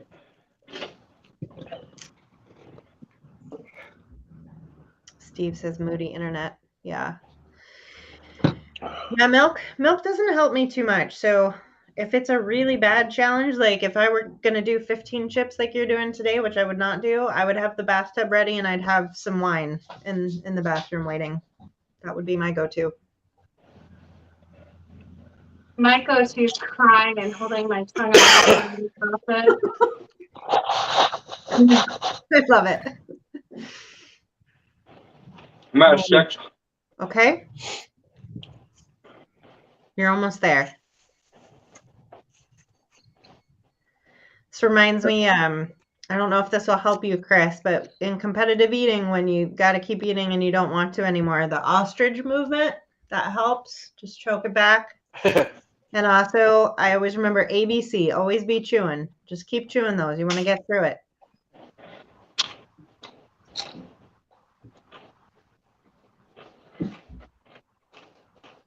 So tasting the texture now. Yep. No, I imagine you're getting flavor fatigue at this point. Yep. Like those dang jalapenos. Oh, that was bad. Y'all are killing it that night. Last night. Yeah, Miller went nuts last night. I need more paper towels.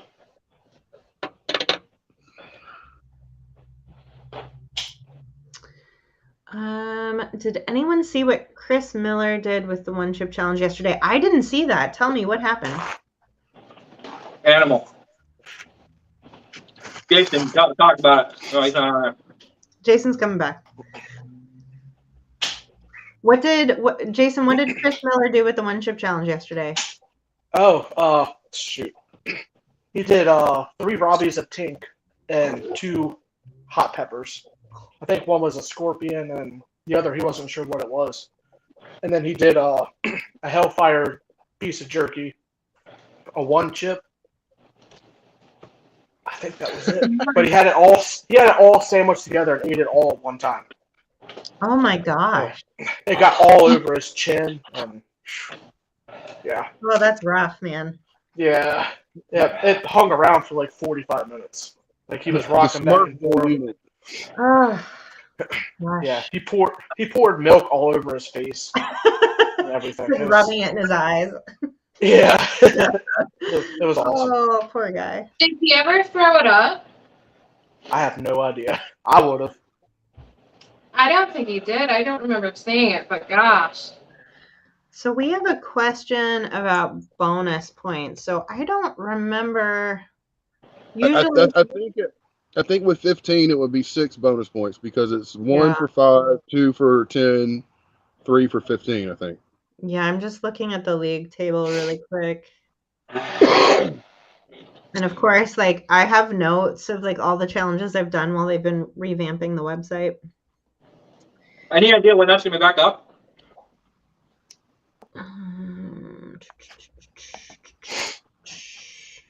I think Matt said sometime this month. Yeah. Okay, yeah. So it's 1 bonus chip or 1 bonus point for the 5th chip, 2 for the 10th, and 3 for the 15th. So yeah, you'll get an additional 6 points for this. 21 points. Yeah, that's awesome. Oh, Just a little bit. You're gonna have to do the Last two. nemesis next, Chris. last 2 pieces Yeah. right now. You got this. So he did all 15 after he consumed that. Ooh, that burn is bad on the tongue. Yep. Yeah, I bet your tongue is pretty raw at this point. Amazing. What a legend. I could not do that, I don't think. I'm I very stayed at 6 because I didn't get a throat burn. I didn't get cap high. amazing. Oh, When no. you're done, show us that beautiful blue tongue. Ooh, There it look is. at that. Nice. Nice. Round of applause. That Yeah, blue good stuff. job, That man. blue stuff. We're now worthy. That blue stuff gets So good. everywhere, dude. Yeah. I don't even know where. Absolutely amazing.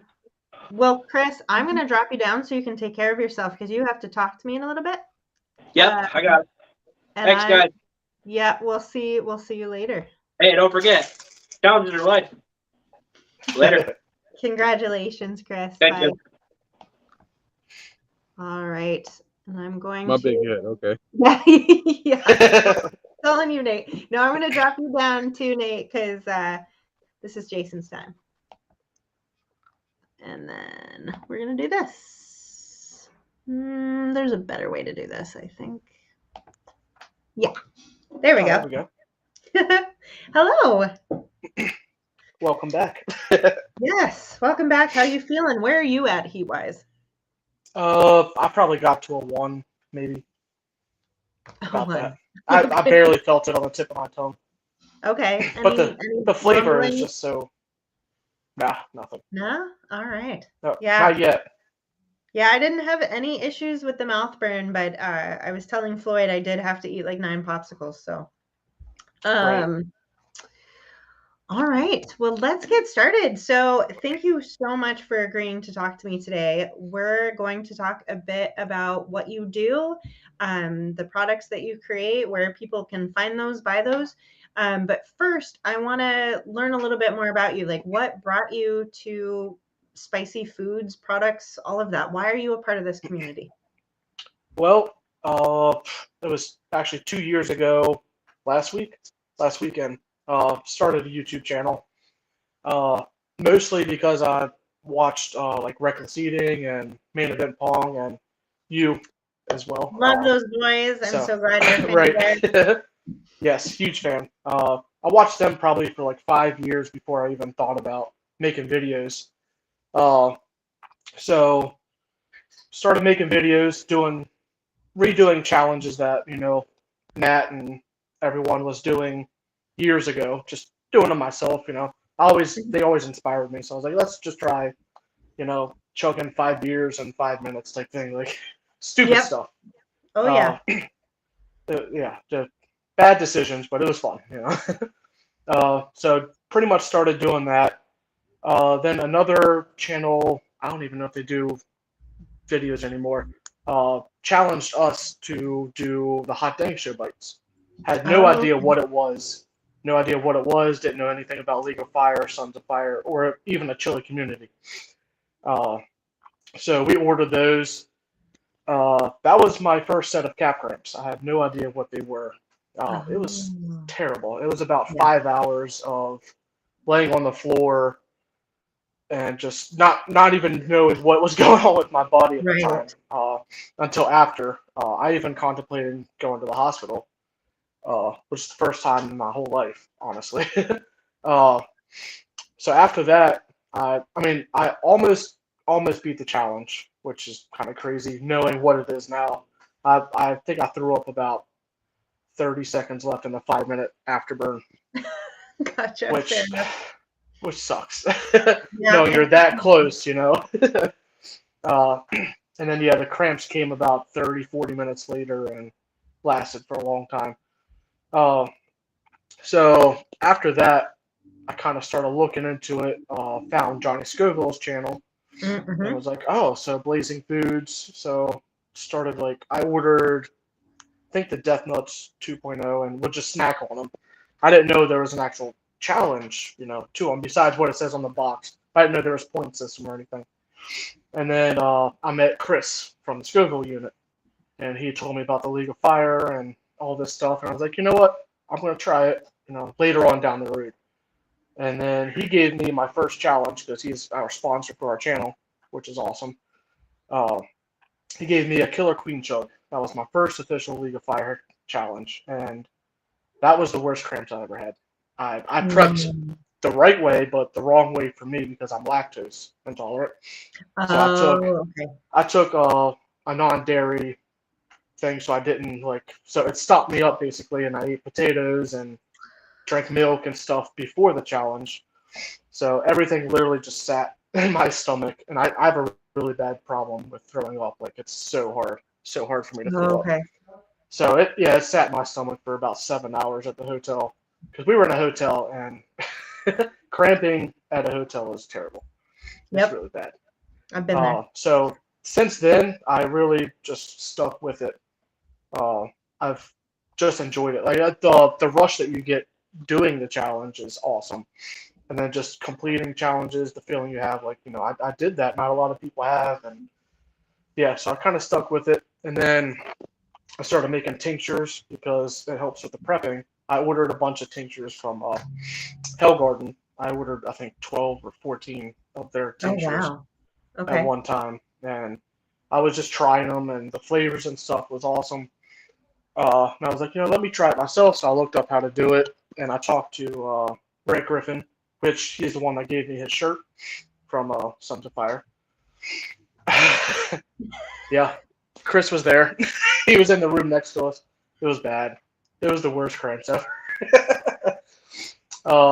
And then after I started making tinctures, I really got into the chili community because people were reaching out asking, how to purchase them and whatnot. And I sent probably, I want to say 20, 30 bottles of tinctures just around to people that I still watch on YouTube just to try them and tell me how they are.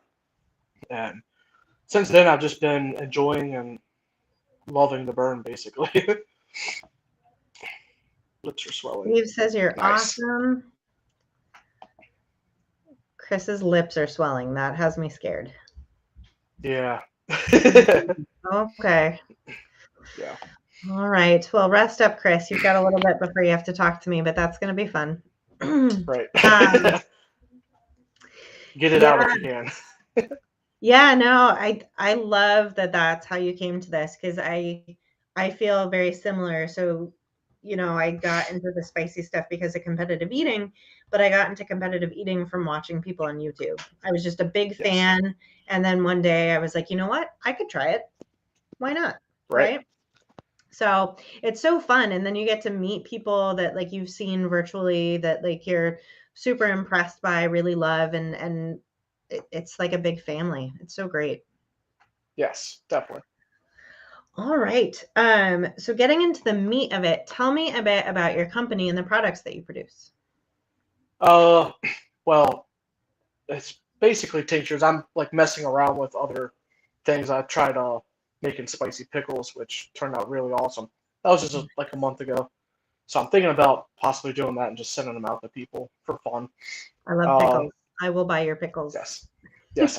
I only like spicy pickles. But I made dill pickles too, which turned out really awesome with habanero in them. I don't know, but yeah, it was really cool. But mostly I just do tinctures, and I bring in hot sauces and products from other small businesses that I find enjoyable and put them on our website to try and help promote them mostly.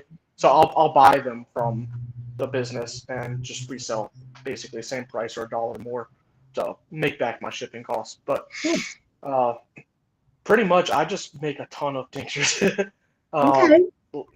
I have 14 of them that are coming out next weekend. 14 different flavors. 4 or 5 of them are going to be just pepper forward. I try to be very unique with my flavors. I don't like just being normal. If anyone has ever watched our channel, we are not normal at all. We're awkward people, and we just do not do things like normal people do. Like chugging bottles of Ting, bottles of hot sauce, and just stupid stuff. I always do stupid stuff, but I just like to be original and have fun with everything we do. So Yeah. we normally when we bring out products, we normally do like a line of a design. Like we did Lord of the Rings theme was technically our first theme that we did. So this one I went with Kim, which is my girlfriend, and our daughter. They decided what the theme was going to be. So we're doing a Harry Potter and Nightmare Before Christmas theme. Oh, nice. So all of the labels and product names and some of the flavors are going to be based on those movies, which is pretty cool. But we're trying to make the flavors like that. It's really hard with pepper, it overwhelms a lot of things. But we're working on it. I'm testing them. I was doing that before this. So basically, I decided to do the tinctures. Kim doesn't do spicy stuff that well. Okay. But okay. she tries. She tries. She really does try. Which is awesome. I thank her for it.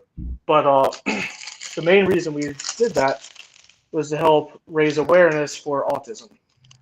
So we send out our products, our labels of our tinctures have puzzle pieces on all of them to help raise, and then we throw in free stickers and so forth.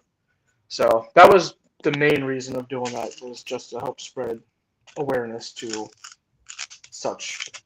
Our kid is high functioning autistic, which she just got diagnosed.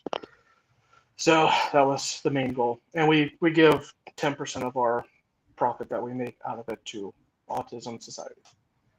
I love that. Yeah. Thank you for sharing that. I was going to ask you why you were passionate about autism awareness, but that makes sense. I have quite a few friends on the spectrum, and I love that.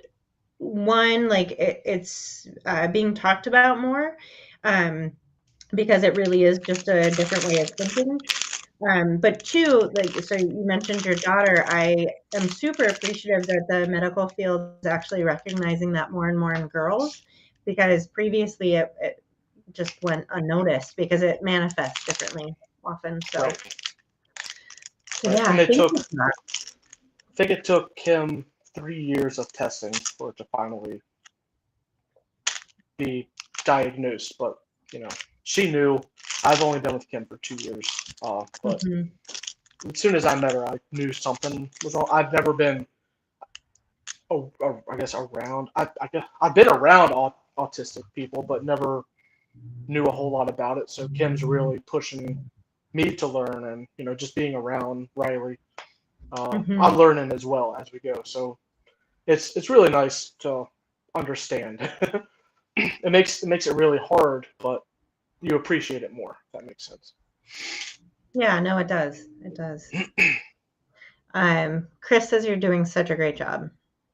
And I think Sons of Fire has something coming up to help raise funds for autism awareness. That's great. Love that. That is awesome.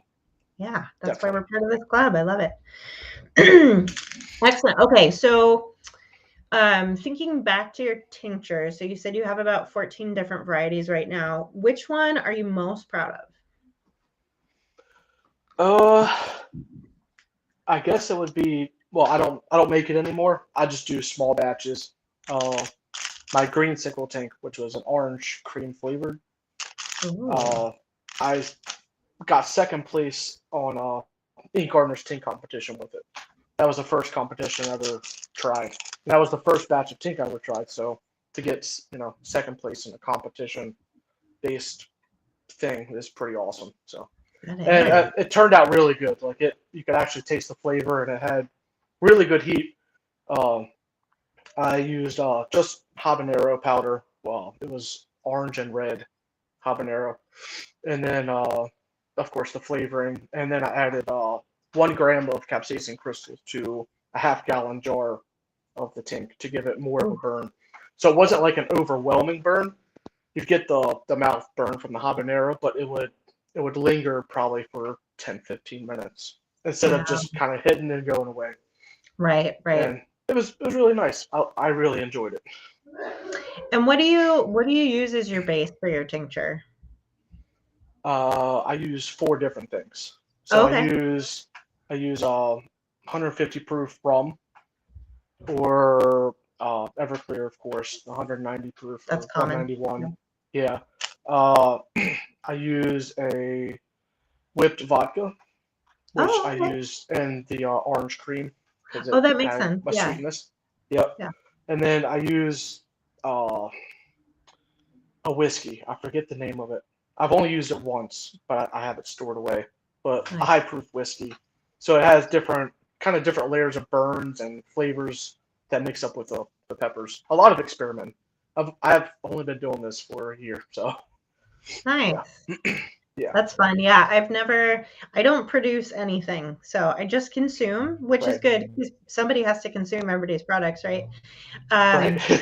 I did just get a tincture that Jeff made, and I saw he posted, I think it's called like Black Death, something like that, but it's moonshine based, which I've never seen before. So that's going to be I've interesting. thought about experimenting with that, but it's hard to get authentic moonshine, especially around where I am. It's really, really hard. But eventually I might try it. I'm not sure what his source is, but I would imagine it's probably legit. I doubt it's like store-bought moonshine. Not from him, no. No. I'm sure some friend made it in a bathtub somewhere. Probably. All right. So I think I know the answer to this, but it sounds like tincture is not your full-time gig. If you're comfortable sharing with us, what do you do regularly? I'm a warehouse supervisor for a small company. Okay. So that's basically it. 40 plus hours. I manage imports and exports for the country, for this business, for the East Coast of our business. Okay. And that's a small business. nothing too complicated. I like asking that question because, most of us, unless it is our full-time gig, like we have personal lives outside of it. And so I want people to know a little bit more about you and that you're a real human being that has to go to work in a warehouse. So. It's terrible some days. I'm sure. Yeah. I feel really fortunate. I used to have to commute to Seattle for my work. But because the pandemic taught my supervisor that we could work remotely, I actually get to work from home. So I'm usually in this room with the webcam on and doing the same thing I'm doing right here for work all day. Right. Yeah, about 90% of our company works from home too, and I'm not one of those. Someone's got to load trucks. Kind of hard for you to do what you do virtually. I don't think that would work. Exactly. No, not with Amazon. It would not. No. All right. So outside of your personal products, what is your favorite spicy product? Oh man, I know it's hard. I read this question when you sent it to me, and it's hard to decide because it's like, do you go food based or tincture? All right, so you can have categories. Floyd had categories, so yeah. So tincture wise, I have this here. I've got a little nipple on it. Ace Moro makes my favorite tincture. Okay. He's really hard to find. he's like deep in the woods and hides from everyone. You have to send a carrier pigeon to ask. Yeah. pretty much, and it takes like 4 months to get okay. I'll send you one. But his stuff is so good. I know he brews stuff for, I want to say a minimum of like 6 to 9 months before he even like starts filtering and evaporating it, but it's the smoothest and hottest tincture I've had. And I don't use my own products because I don't think it's right. I don't know why. Because like reviewing your own stuff, you're really biased, and so I rarely ever do. And if I do, I normally make Kim do it because she has no heat tolerance at all. So you get an honest reaction. Yeah. But tincture, I would have to say definitely Ace. Jerky, I think we all know done is the way to go. Any veteran-owned thing. But my newest favorite, probably snack company, has been Inferno candy. Yeah, they make great stuff.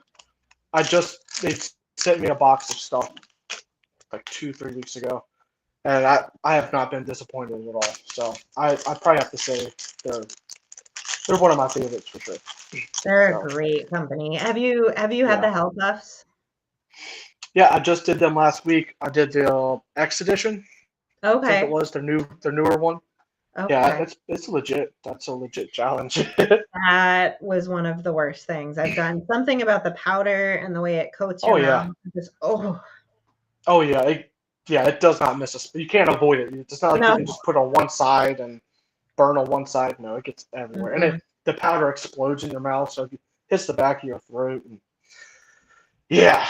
but they taste good. See, that's the struggle with that company, is that everything they make still tastes good. That's my biggest complaint, is when people make challenges that they're really, really hot, but they taste like garbage, kind of like the chip you just had. But right, yeah.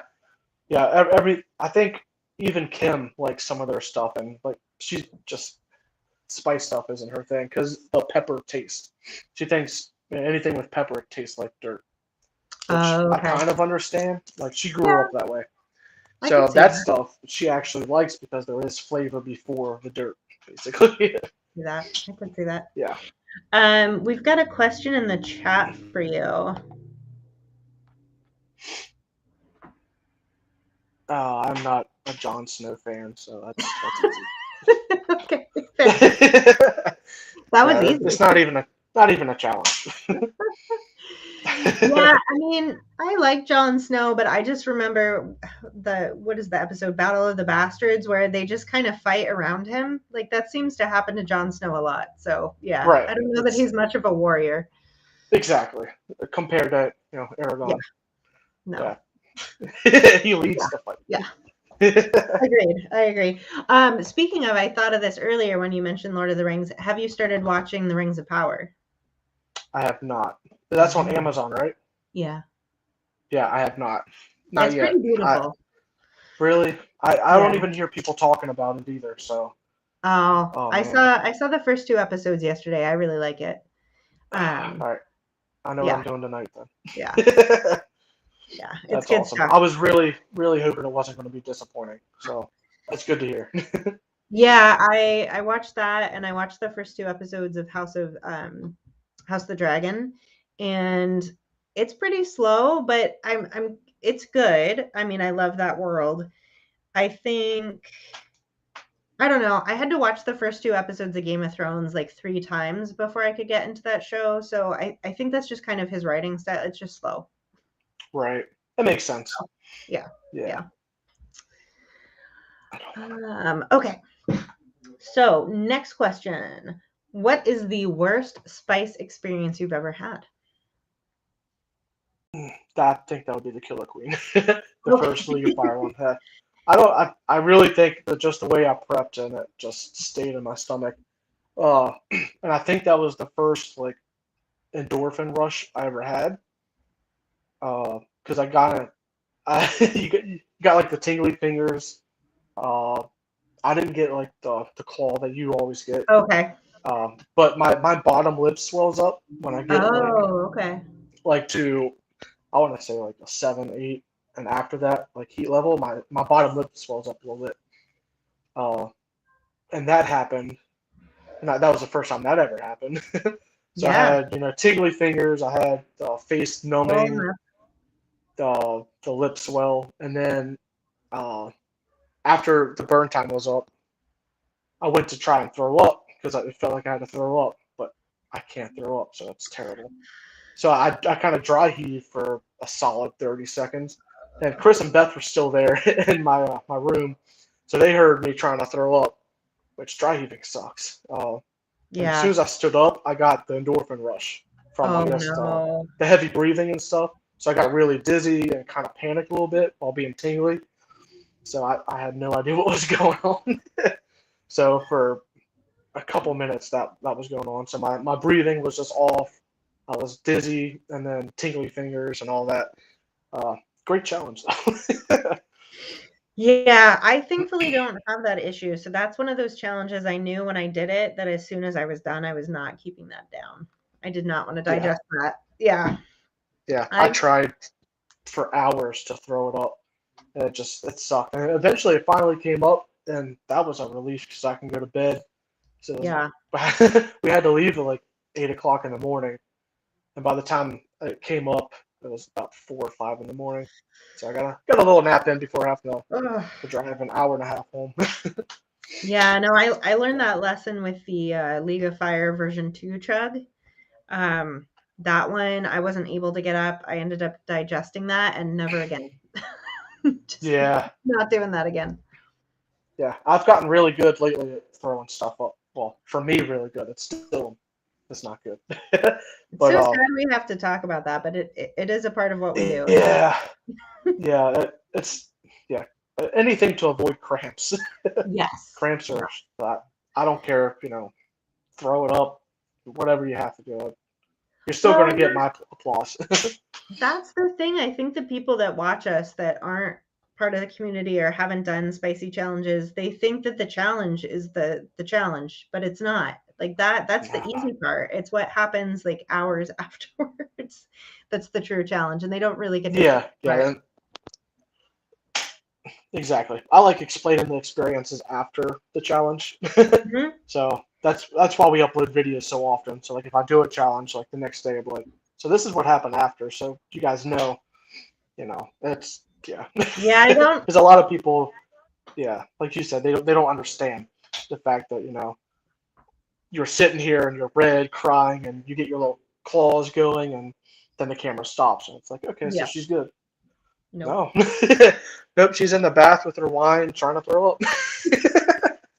It's really glamorous. It's a glamorous life. Yeah.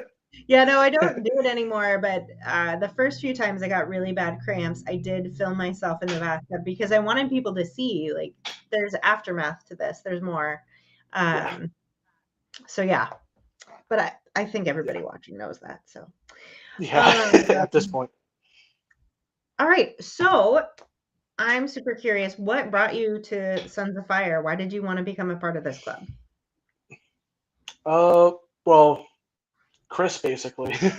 Okay. I didn't even know what Sons of Fire was until the whole thing last year when it kind of imploded. Yeah. And yeah. I thought, okay, it's done or whatever. And then Chris got in, and he just always talked up about it. That we're trying to do this, do that, do fundraisers and whatnot. And he pretty much talked to me and told me that I would be a good fit because of what we do. We're always in the community buying stuff from Mhm. everyone that offers it. Supporting everyone and whatnot. And he just made me feel like I was already included into the Sons of Fire before I was even in. Nice. So it was an easy yes, coming from Chris. Good deal. Pretty Good much. deal. And I asked Floyd this, but what is your birthday wish for Sons of Fire? What do you hope happens this coming year?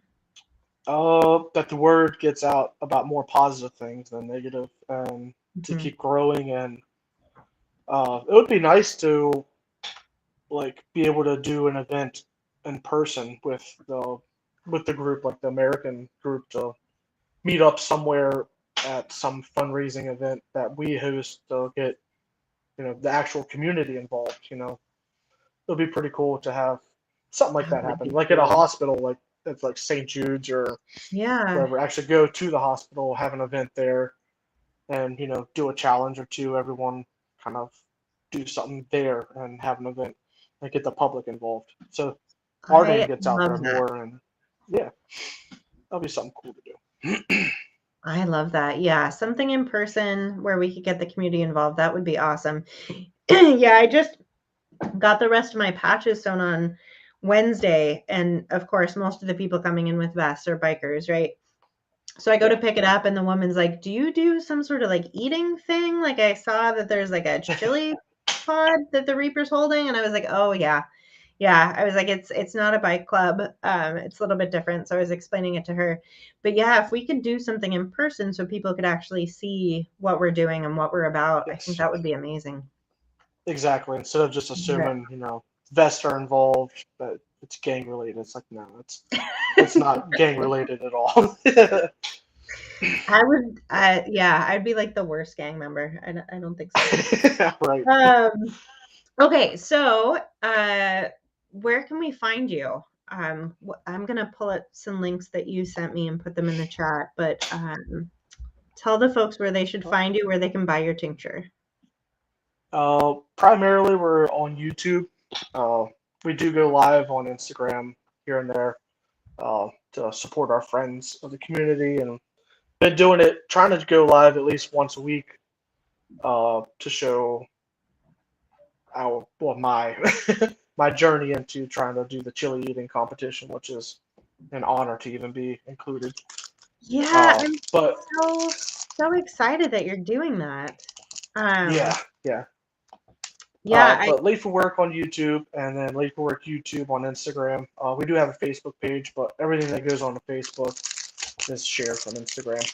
So that's pretty much it. Then lateforworkyoutube.com is where all of our products are, and all of our friends that we support as well, that makes hot sauces and peanuts and pecans, etc. Whatever, basically our friends that we approve, that Kim and I approve, we put on our site to help sell and promote their stuff. Nice. So how are you feeling about that contest? What are you going to do to prep for it? Oh man, I have no idea. Pretty much just been eating pods every day. I try and sit and eat as many as I can once a day, and pretty much go from there. Everything else I do daily, like tinctures and challenges and stuff. So the pods I literally just became new to June 13th. Oh, okay. June or July 13th. Oh wow. No, June 13th. I ate my first Dragon's Breath pod on Instagram. That was that your first pod? Like super hot? I'm outside of like habanero. Yes. Oh my gosh. You went from habanero to Dragon's Breath. Like, yeah, sure. Why not? Yeah. But besides like doing tinctures and stuff, like the tinctures are like help your tolerance for sure. But the pods, there's not much you can prep for them. But yes, that was the first pod I eat. And then since then, I've just been trying to eat pods, and now I have to. But I think I'll do okay. I've gotten up to 15 and been at a good heat level. Nice. It's the stomach that really you got to kind of work with. That's what got me. I'm glad you're eating. I'm glad you're eating pods, because when I went to San Diego, I did a bunch of challenges to prep because it wasn't pod season yet, and I don't grow, so I don't have immediate access to anything. And I felt like my tolerance was really high, but it's always that stomach that gets you. So 14 pods in, I was like, nope, I'm out. Yeah. I'm really worried with the people that are going. Like, man, Dustin, he was one of the first people I ever watched do spicy stuff. Is Dustin going now? Yeah. Oh, yeah. No, I'm glad I'm not going then, because I told everyone, I said, if Dustin's showing up, I'm not going, because there's no reason for anyone. Well, and quite frankly, so maybe next year, if I calculate, like, I could have a fighting chance, but the fact that the other Jason, also spelled the same way, Jason Yeah. H, the fact that he was just like living it up and like partying after winning that, there's no way I could Yeah. have beaten him. There's no way. And he's going to be He there. was ready. Minecraft's going to be there. Jiff is terrifying. Jiff took it Yeah. easy on us this last time. So yeah, you've Yeah, got that's your what he work told cut me, out for you.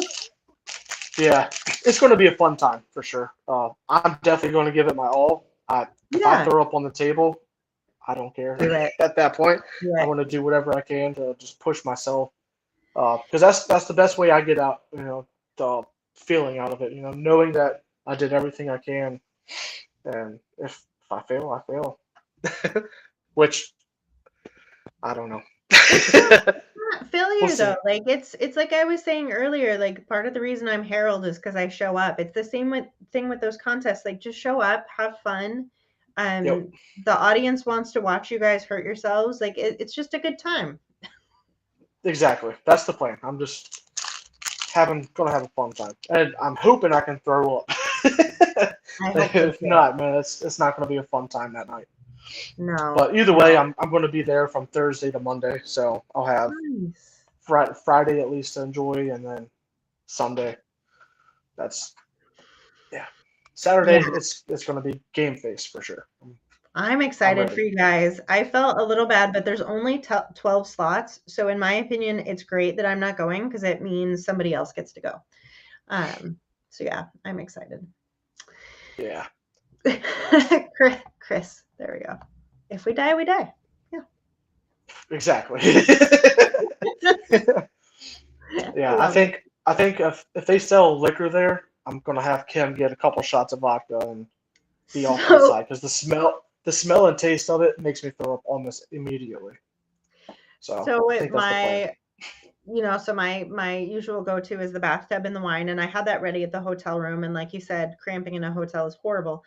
But my husband, like as soon as he saw I was out, like ran to the bar and was like, I need a margarita and it's for one of the competitors, so make it really strong. And he just like handed it to me when I came off stage. I was like, you're the best. That's awesome. It was good. It was good. Man. All right. Well, I see Chris and Beth are sitting in the back, so we can start with them early. But is there anything else Cool. that you want folks to know? Just that I appreciate everyone's support. And the Sons of Fire has been awesome. Other League of Fire members, everyone has supported Kim and I a lot this past month with helping Steve at Heat My Shorts. Mhm. Started a little fundraiser for us to help get to Dallas. And it's been great, and we appreciate everyone. I love that. I love that. Well, thank you so much for taking time to chat with me today. Thank you for doing the One Chip Challenge, and we will be rooting for you at the end of September. Awesome. Thank you so much. All right. Thanks, Jason. Yep. All right. Let's see if Chris and Beth are ready. It looks like they are. They're just sitting, chilling, looking cool. I had no idea I was being recorded. I didn't have a tissue. And I was fixing my nose ring. Oh my Lord. I did not see that, for the record. and Okay, nobody that else makes me did, feel better. so- I always pick on her because she's always going like this, trying to fix her nose ring. I'm like, I "Fix-" know. I'm like, fixing your nose ring. She's like, nope, fixing the nose ring. It's this tiny little screen over here. So I could see you guys were sitting there, but I was not watching you pick your nose. You're good. Good, good. That's still towards me while you're getting cut off. All right. How are you guys doing? Chris, how are you feeling? I'm all right. Yeah? I had a moment, but we're good. Excellent. I'm Excellent. here to hang out in case he has to run off screen, and then I'm going to pretend to be him. I got backup plans. I love it. I love backup. That's great. All right. Well, let's jump into it. Thank you for being early. This is kind of a squishy live stream. And like I said, I've never been live this long. So I really appreciate all of the help. But today and right now, we are trying to learn a little bit more about you guys and what you do. So this question is for both Chris and Beth. How did you get into spicy stuff? I'll start off and then you can jump in, okay? Okay. So I've been around kind of around spicy my whole life. When I was like 6, 7 years old, my opa, which is Dutch for grandpa, Yep. was into like the old school gardening and peppers and garlic and onions. And he used to take us down to the garden when we were kids and used to come running back up and go to my parents and breathe in their face, guess what I ate? And they're like, oh yeah, I guess I can't figure it out. You're feeding my kids garlic and stuff. And I kind of just like piggybacked on that over the years as I got a little bit older, 10, 11, 12. I had an obsession with Louisiana hot sauce, the store-bought, dollar store brand, just plain old Louisiana hot sauce, to the point where I was able to put down a half a bottle in a single sitting.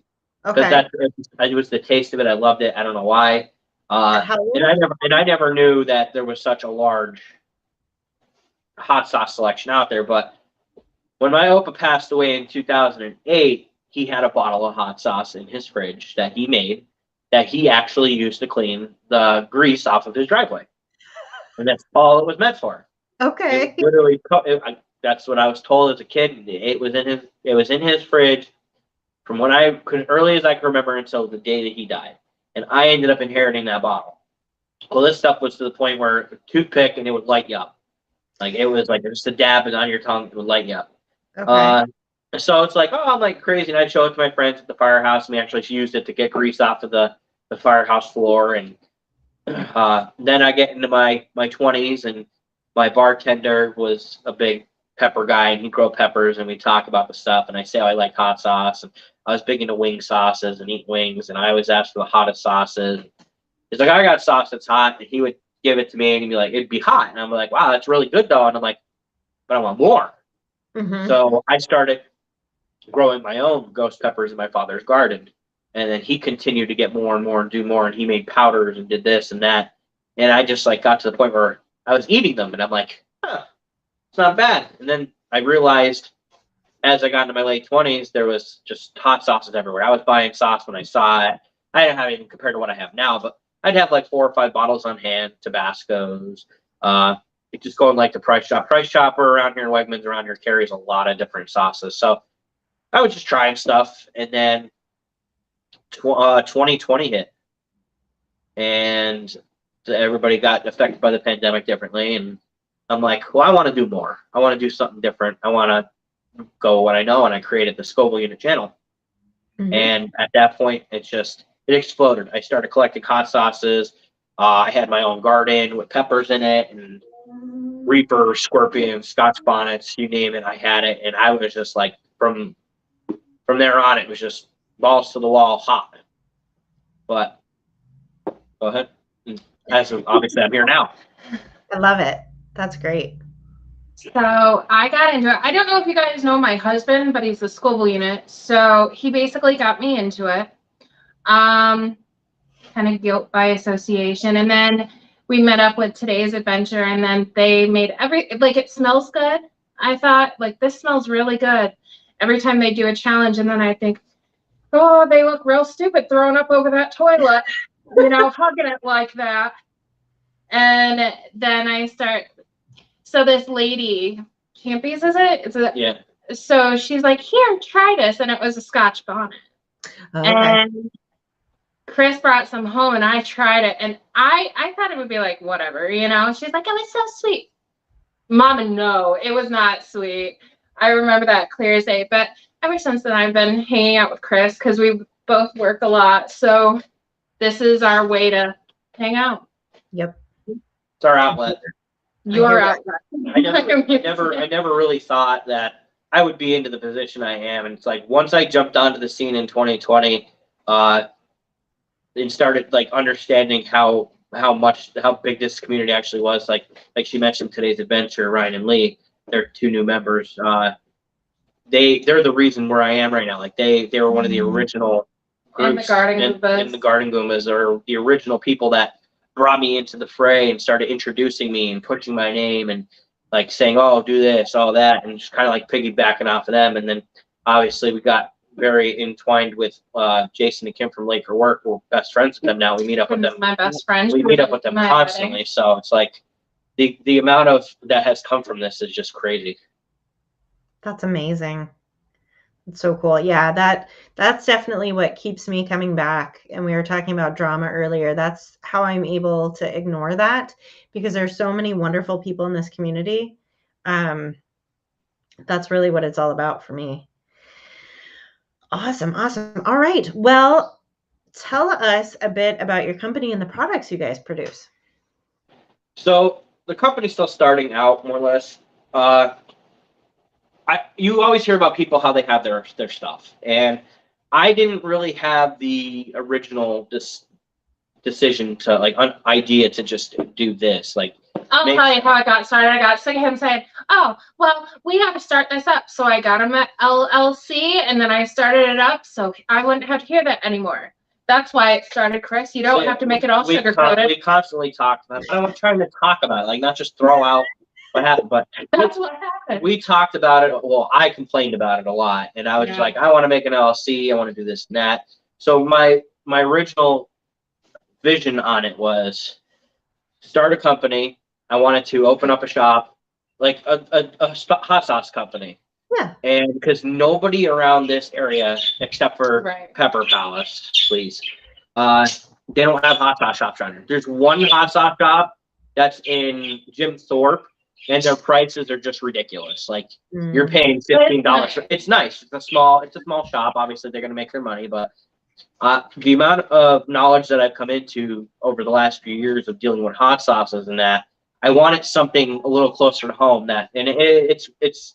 It's one of a kind. I don't want to say one of a kind, but it's very rare around here. It is. And I'm like, that's something that would probably bring a lot of attention to the area. Like people would be like, "Oh, I'll go there." Like, how many times do you think you would see like someone walks in like, "Oh, I'm gonna get this for a Christmas present for my brother. Mm-hmm. I'm gonna get this for a birthday present for my dad," and like, "Oh, he'll love this." Like, so what I want to do is I want to open up the hot sauce shop, and I don't want to just have hot sauces. Like, obviously, I want to work out deals with like, obviously, League of Fire and see if I can get challenges there and distribute from my shop, or barbecue sauces or seasonings. Anything that's on market. And one of the main things I want to do that I want to make so different from any other like Pepper Palace is I want to have a section specifically for the small business hot sauces, like Jason and Kim and their stuff, or Eric Midge and his Creature sauce, which I talked to him about last night. They're going to be official very soon. They're working on that right now. Nice. But like I want to have that. I want to show off all these small batch hot sauces that literally are just like mine that started in their kitchen and now are out on the market. Mm-hmm. So that's the end game. That's what I want the Scoville unit to be, is a hot sauce shop. I love that. I just bought some sauces from Midge actually. When we were in San Diego, he made me try a bunch. And he does a funny thing. It makes you feel like you're doing drugs, but he has you do a bump on your hand. I don't know if you do that. But his sauces are so good. Yeah, he has very good sauce. Love that guy. All right. So a little bit more about that. Like what product have you created that you're most proud of? So right now I have a couple sauces. I actually have some sitting in front of me. I'm trying to master the ones that I have started, and I'm going to push those before I start trying to push out newer product, because I don't want to lose like I guess my roots right away. Like I want to keep focused on it. Now it's sauces, it's a craft. It's obviously a craft. Two sauces that I'm extremely proud of and extremely happy of are two of my best sellers. I don't have the third one. I have a third one that's one of my gems. But my first one that's a really good bestseller, it's called Beerus Sauce of Destruction. Okay. It's based off of Dragon Ball Z, Lord Beerus. Nice. This is my hottest sauce I have available. This is made with all super hots. I have people that buy these 4 or 5 at a time because they just love it, and it's not always just about heat, and that's what I explained. Like I have sauces that are hot, but they have flavor. They don't skimp and taste like vinegar and just have a big blast of heat in it. This is different ingredients fused together perfectly, and it's delicious. Now, I eat this like a table sauce. It has scorpion, it has reaper, Scotch bonnet, ghost, habanero. Like it's a mix of everything. But this is my hottest sauce I have. Again, this is the Beerus Sauce of Destruction. And then my number one seller, and this is the one I'm the most proud of. This is actually a family recipe. It's Okay. not It's not hot. There's no heat in it. There's no peppers. This Oh, is my SRF sauce. This is the SRF and the figure on the front. That's actually my father's initials. okay. This is his homemade, his house recipe. This is his family recipe. He introduced this sauce when I was just turning teenager, like 13, 14 years old. He actually created the recipe for bourbon dogs. And it's literally a bourbon sauce that sits in a crock pot overnight in hot dogs and cooks. And we eat it at Christmas Eve, New Year's Eve, Labor Day, Memorial Day, like family functions. And Mhm. people that come to the parties, the family members and friends would obsess over this sauce. Like, give me the recipe. Like, this is awesome. I want to make them more often. I want them to be a regular in my household. And I'm like, I'm going to bottle this stuff. So he gave me the recipe and I made it. So now SRF, family recipe, is literally, there's no peppers in it, but I do make a spicy one, whether it be Reaper, Scorpion, whatever I decide to throw in at that time. It's a spicy version. I love that version. The original is the best seller. It is unlike any other bourbon sauce you ever had. Like, you'll have like Sweet Baby Ray's bourbon sauce. This will blow it out of the water. I am confident. Like, people are always like, "Oh, don't toot your horn so much." I'm like, but this sauce, anybody that has, I think there's one person that has tried this that did not like it. It's because he doesn't like bourbon. He doesn't like whiskey. He doesn't like alcohol, which is fine. But anybody that's tried it, even just a little bit, they're like, "Wow, that is really good." Like, and I give this stuff away. Like, when my new job, I just started. I bring the small bottles with me, and I gave them to the workers and the bosses, and they're like, "I already ate my bottle. It's gone." Nice. And it's just, but yeah, SRF is my gem, and this is the one that I want to focus the most on, because I want, when I do go legitimate, I want to get 1 or 2 sauces legitimized and be able to obviously sell my own sauces in my own shop. Sorry, I'm dealing with a cramp right now, and it just like hit hard. Kind of caught me off the guard there for a second. Yep. But I do have the SRF shirt on too, so. Oh, I love it. She makes all of the decals and all of the merchandise. She's responsible for all of that. I'm seeing a trend. Yeah. I'm We seeing a have trend shirts, hats, like a little bit of everything, beer koozies. Oh my gosh. And we don't mass produce them. We pretty much just throw some ideas out there, and if we like them, we keep them. And if people are like, "Oh, could you make us this and that?" And we're like, "Well, what do you want?" We show them options. Like, okay, they're made to order. Everything's made to order. Nice. Love it. Well, tell me a bit more about that then. And this is a question for both of you as well. So it sounds like you still have a day job, although the hope is eventually, I would think the sauce would be a full-time job. What do you guys do? I just started a new job. Actually, this week was my first week. For about 5 years, I was either a project manager or project coordinator for family businesses. Okay. And then just recently, I am now the shipping receiving supervisor for Schmidt Baking Company in Pittston, Pennsylvania. Nice. Nice. And what do you do, Beth?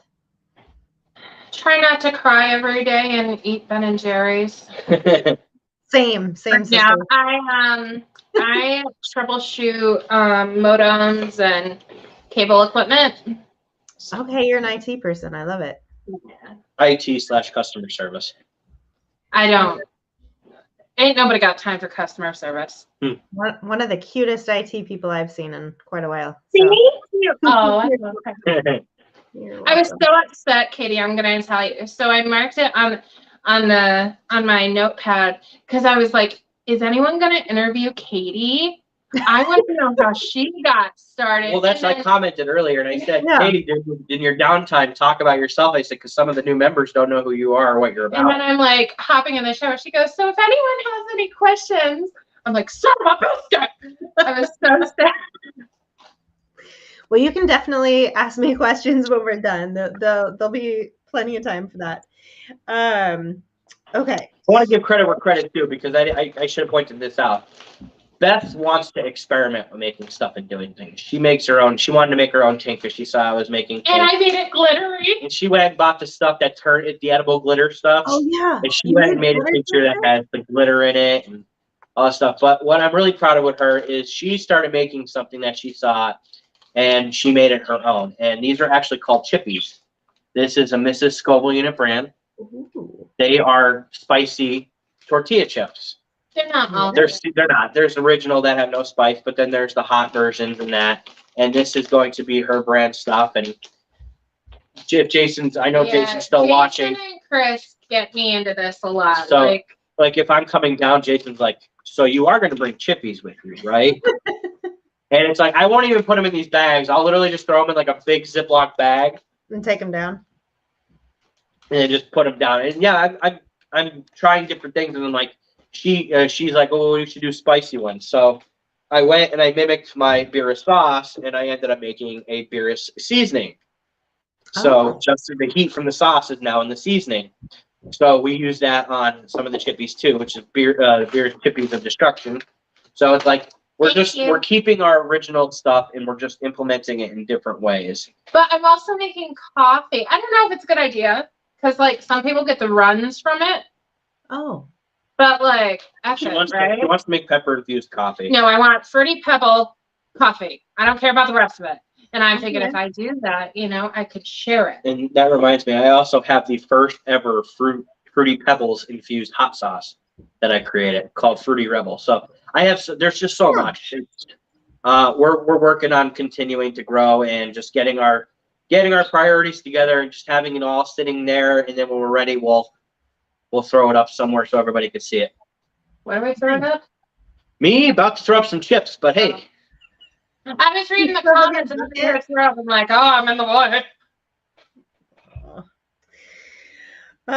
Well, while Chris chokes back those blue chips, I'm wondering, what are your guys' favorite spicy product outside of the stuff that you make? Jason's tanks hands down the best tanks out there. Yeah. Orange marmalade, Rockin' Heat. Rockin' Heat's That's my favorite. marmalade sauce. Nice. It's fantastic. I really don't have a favorite hot sauce. Oh, I'm actually probably gonna have to step to the side here a minute. Okay. No worries. My apologies. Nope, but I don't. Favorite? You have to. I gotta step away from it. Yep. Okay, I'll tell you his favorite. It was something from Puckerbutt, I think. We talked about the mean green earlier. That's Floyd's favorite. So he likes that, but Dynamic Pig Barbecue. Dynamic Pig Barbecue. Jason, who does that? I am horrible. I don't pay attention like I should. Anyways, it's called Dynamic Pig Barbecue hot sauce. Dynamic Pig Barbecue. I don't know if you can Google it. It's Jason, not Jason Aldean. I don't even know who that is. Jason Anderson, I think. He's like a local barbecuer guy. Come on, Bill. No? Okay. Well, I see some from Late for Work, but that's so pig juice. Yeah, pig juice. Yeah. That's his favorite. Dynamic Barbecue's pig juice. Now he's yelling pig juice from the... Nice. That's awesome. I'll have to check that out. What's your favorite hot sauce, Beth? So mine's orange marmalade from Rockin' Heat. Okay. It tastes like oranges, and it tastes so good on everything. I hate pizza, but when I have that, it's good. And whenever I'm sick, I crave it too. So I think that's my favorite hot sauce. It's not that hot, but you hate pizza. That's interesting. That's what I got. I'm awful picky. Huh. What's your favorite food then? Tacos, but I have to tell people how to make them. Yeah, I'm like a Karen about food. Like Jason cooked for me, and I'm like, Jason, you got to burn the steak. You got to burn it. And oh, you're a well done steak person. Yeah. Oh, man, I'm gonna set that aside and love you anyway. You're welcome. Okay, so while Chris is taking care of himself, I'm curious, Beth, what is the worst spice experience you've ever had? Oh, wow. I had an empty stomach, and Jason and Chris are like, oh, you guys we want to see Beth do a Reaper. And I'm like, how hard can it be? This is back when I was like still not aware. I was going to say stupid, but I'm still not smart enough to say no. But I'm like, okay, you know what? I got this. And I did it on an empty stomach. And Jason acted like he had no part in it. Chris acted like he had no part of it. Because, like, I'm an ugly crier when I vomit. Mm-hmm. So that was my experience. And I was, like, freaking out. Yeah, burn the steak. Oh, how you doing, Chris? I'm here. Okay. I left it in the kitchen. I forgot my vest. Nice. No, you're good. You're good. You got to cool I'm off. glad that's the only part of clothing that came off. You got to breathe. But I realized what my favorite sauce was while I was in the other room praying to the porcelain throne. Yep. Pig juice. It's by a local barbecue place around my area. Did you hear me yell it before? Okay. Yeah, we Yeah. wouldn't have known if you didn't yell it. Okay, see? Just sharing is caring. Yeah, Beth mentioned it, and you can buy it on Leap for Works YouTube. So, Mhm. yeah. Nice. Nice. Well, recovering from the porcelain throne, Chris, what is the worst spice experience you've ever had? Is it right now? Oh, no. This is nothing. So, my first spice challenge was my worst experience and probably will never get beaten. Okay. Again, when I first started doing this, it was small change. I was just like, oh, there's challenges to do. Like, I'm curious to know how bad they could actually be. And my friend Ronnie from around here, actually, when he first started watching me do reviews on that, he mentioned a restaurant in Dallas, Pennsylvania called Kava Corner. Kava Corner, it's the only kava bar in the States besides Florida. I don't know if you're familiar with what kava is, but it's roots. I'm not. It's roots. It's a plant. Earthy. Earthy. It's Oh, yes. I am. Yep. it's different. It's very earthy. Very earthy. It's dirt. We'll just go. Okay. It tastes like dirt, but we mix it with stuff. But anyways, they talked about this Kava Corner challenge. So it was in the middle of COVID. So I reached out to them. This is when the first sets of lockdowns started happening, and I said, "Hey, I want to take on your challenge. Has anybody ever completed it?" They're like, no, it's been going for 3 years. Nobody's completed it. Nobody's ever made it through 3 wings. And I'm like, okay, well, I'm gonna do it. I'm gonna beat it. Oh, okay. So initially, I thought it was a 9 million Scoville unit sauce. So I'm like, all right, I've dabbled with 9 million Scoville unit before. I've had sauces in the fridge at this point, that 9 million that I was eating chicken with and all that. So I was like, all right. So finally, the day came to do this challenge, and I was thinking I was going to be eating a lot of wings, so I didn't want to have anything in my stomach. No idea what cap cramps were at this point. Never had them before. Never even heard of them. And then I'm like, all right, let's do it. So I get there, and I'm like, I'm hyping up this challenge, and I'm talking about how I eat peppers and they do this and that. I'm comfortable on 9 million. Like, I've had it. I knew I wasn't comfortable, but I felt like at that point I kind of was. He's like, oh, just so you're aware, it's a 16 million Scoville unit sauce, not 9. We bumped it from the last 2 years. And I said, but nobody's ever completed the 6 million Scoville or the 9 million Scoville unit one. So he's gone on 60 million. I'm like, well, I'm here. Give me the waiver. I'll sign it. How much worse can it possibly be? That was a dumb statement to make. So I sit down. There's 6 wings in front of me. These things are lathered in this dark brown wing sauce. And when I say lathered, there must have been a cup of sauce. They were like swimming in it. And he's like, all right, name of the game. You have to eat all 6 wings in 5 minutes with a 5-minute burn time. If you finish before the 5 minutes, you add on to your burn time. I'm like, they smell good. I'm like, they smell fine. Wrong statement. So I bit into the first one. I'm like, this sauce is actually good. First, second, and third wing. I'm like, and they're like, just look at me like, what the hell is this guy doing? Like, this is unreal. And I had a little bit of a tolerance already. So Yeah. Wrong statement. I'm getting into like the 5th wing, and I'm like starting to question my decision because I'm starting to, for the first time, feel a throat burn. I'm starting to get labored breathing. I've got my first pap high. I didn't know what was going on there. I was burning, like chemical burn, feeling all over my face. Like it was coming out of my pores. I finished the last wing, and the guy's like, wow, dude, you're first person to make it past 3 wings. Now you got to do a 8-minute burn time because you did them in 2 minutes or whatever. And I'm like, Mhm. oh, okay, I'm already here dying. And you could see in the video that I'm like a little questionable. And as the burn time goes and goes, I'm starting to get more panicked, and my hands are on top of my head, and I'm stretching, and I'm standing, and all of a sudden I slide the table out from underneath me, and I throw the chair kind of, and I'm pacing back and forth like a bear, and I'm like trying to catch my breath, and right as the timer cuts, I'm like this, I'm like, that's it. And I like literally collapsed over into the grass. I started throwing up. He didn't realize how bad it would be, though. His sister had like this little powwow get-together party thing. We Oh, planned no. on going after. I I was ready, and we were there for. I'm like, I need to get out of the heat because it was hot. It was in the 90s. We were outside doing it Yeah. because they were worried about the sauce, the aroma of the sauce making people burn them up. And Yeah. so yeah. we went inside, and as soon as I got in that air conditioning, it was game over. I went in that bathroom. I started throwing up. I started cramping. Like, I literally thought I was dying. I locked the bathroom door. I was laying on their bathroom floor with my shirt off, like covered in chemical burns on my chest and my face from wiping my face and my shirt. For an hour and a half, I was like, I wouldn't say I was crying. The public restroom. It was a single bathroom. It's a very small quarters restaurant kind of. It wasn't really an eat-in restaurant.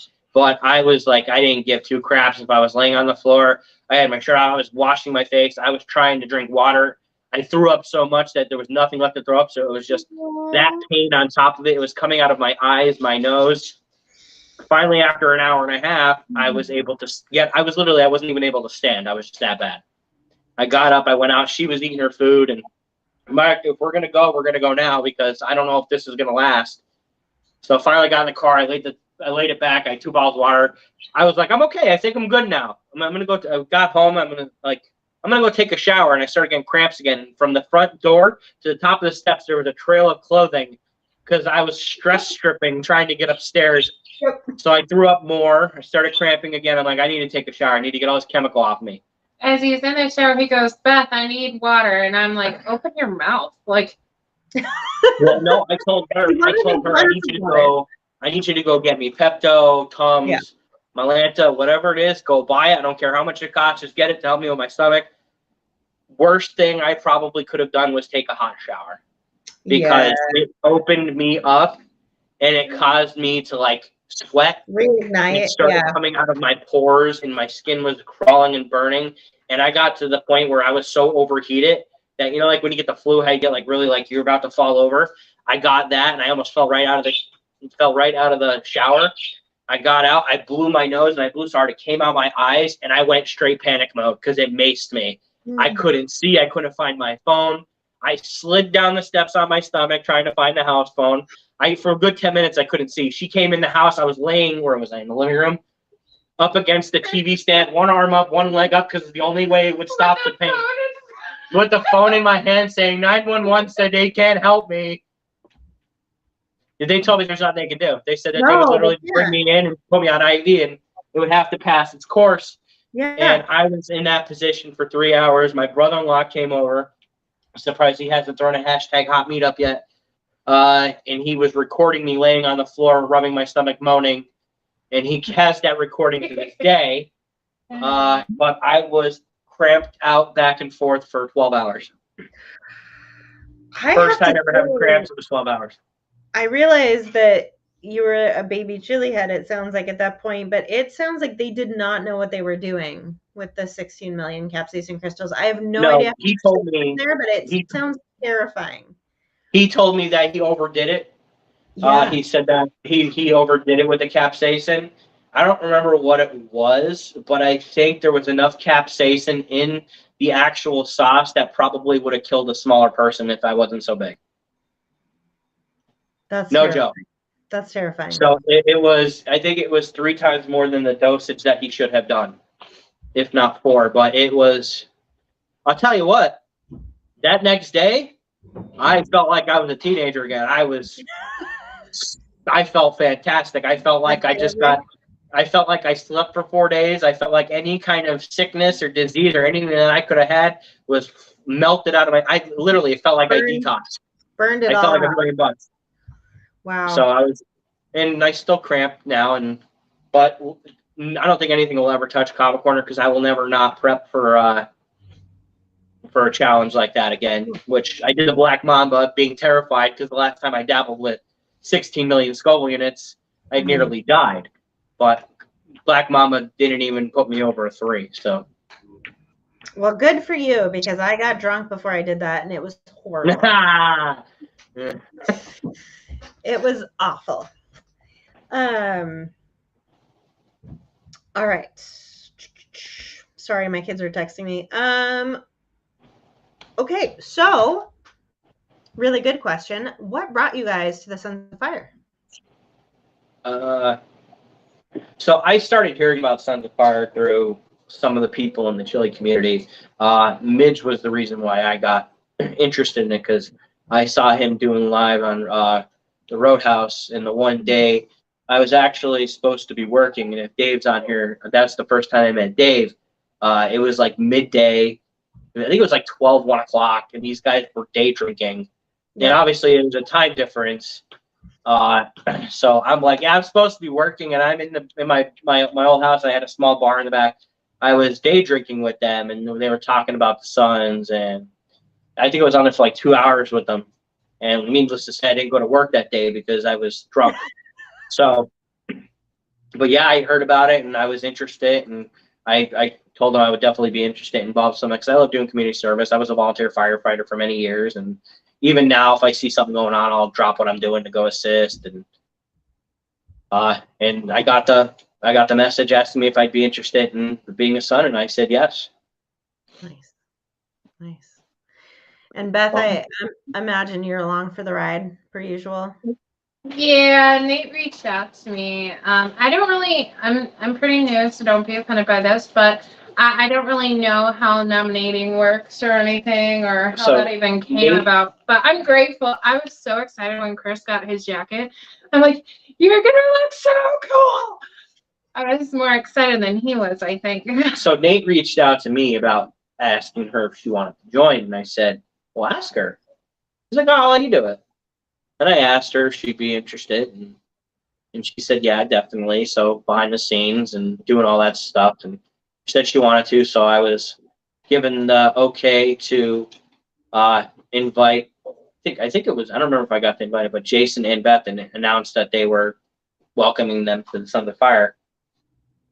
So nice. It kind of rolled itself into play. It's because she's 50% of the Scoville unit. Yeah. The name, so it's what I do. She did. Well, I'm not gonna say. The heck I do. You ain't doing no 15 Pocky 1 chip challenges. But yeah, she has say in all pretty much everything we do. And, she's going along for the ride in Dallas. She's coming with me. So God help us all. Yeah. No, I love that. I've heard that a lot today. It's about partnerships. You know, my husband, people don't really see him very much, but like I couldn't do what I do without his support. So I absolutely feel that. And similar to what happened to you, Beth, I drug him to San Diego for Father's Day weekend for the America's Belt Challenge. And I tried to make it a romantic weekend, so we were actually celebrating him. But he kept like sneaking off to like buy more hot sauces, and he tried to and I think he's in now. I think we converted him. nice. Good. So yeah, it's funny that whole scenario of people getting involved and doing stuff. My brother-in-law Shane, he's one of my biggest supporters. Like he's all about it. Like he started making sauces with me, and he sends me links and videos and updates on that. He started growing peppers and making his own stuff and this and that. Jackson's your biggest supporter, though. And then again, my nephews. I have 7 nieces and nephews. One niece, the rest nephews, and the oldest one is 16 now. So, and the youngest is 2.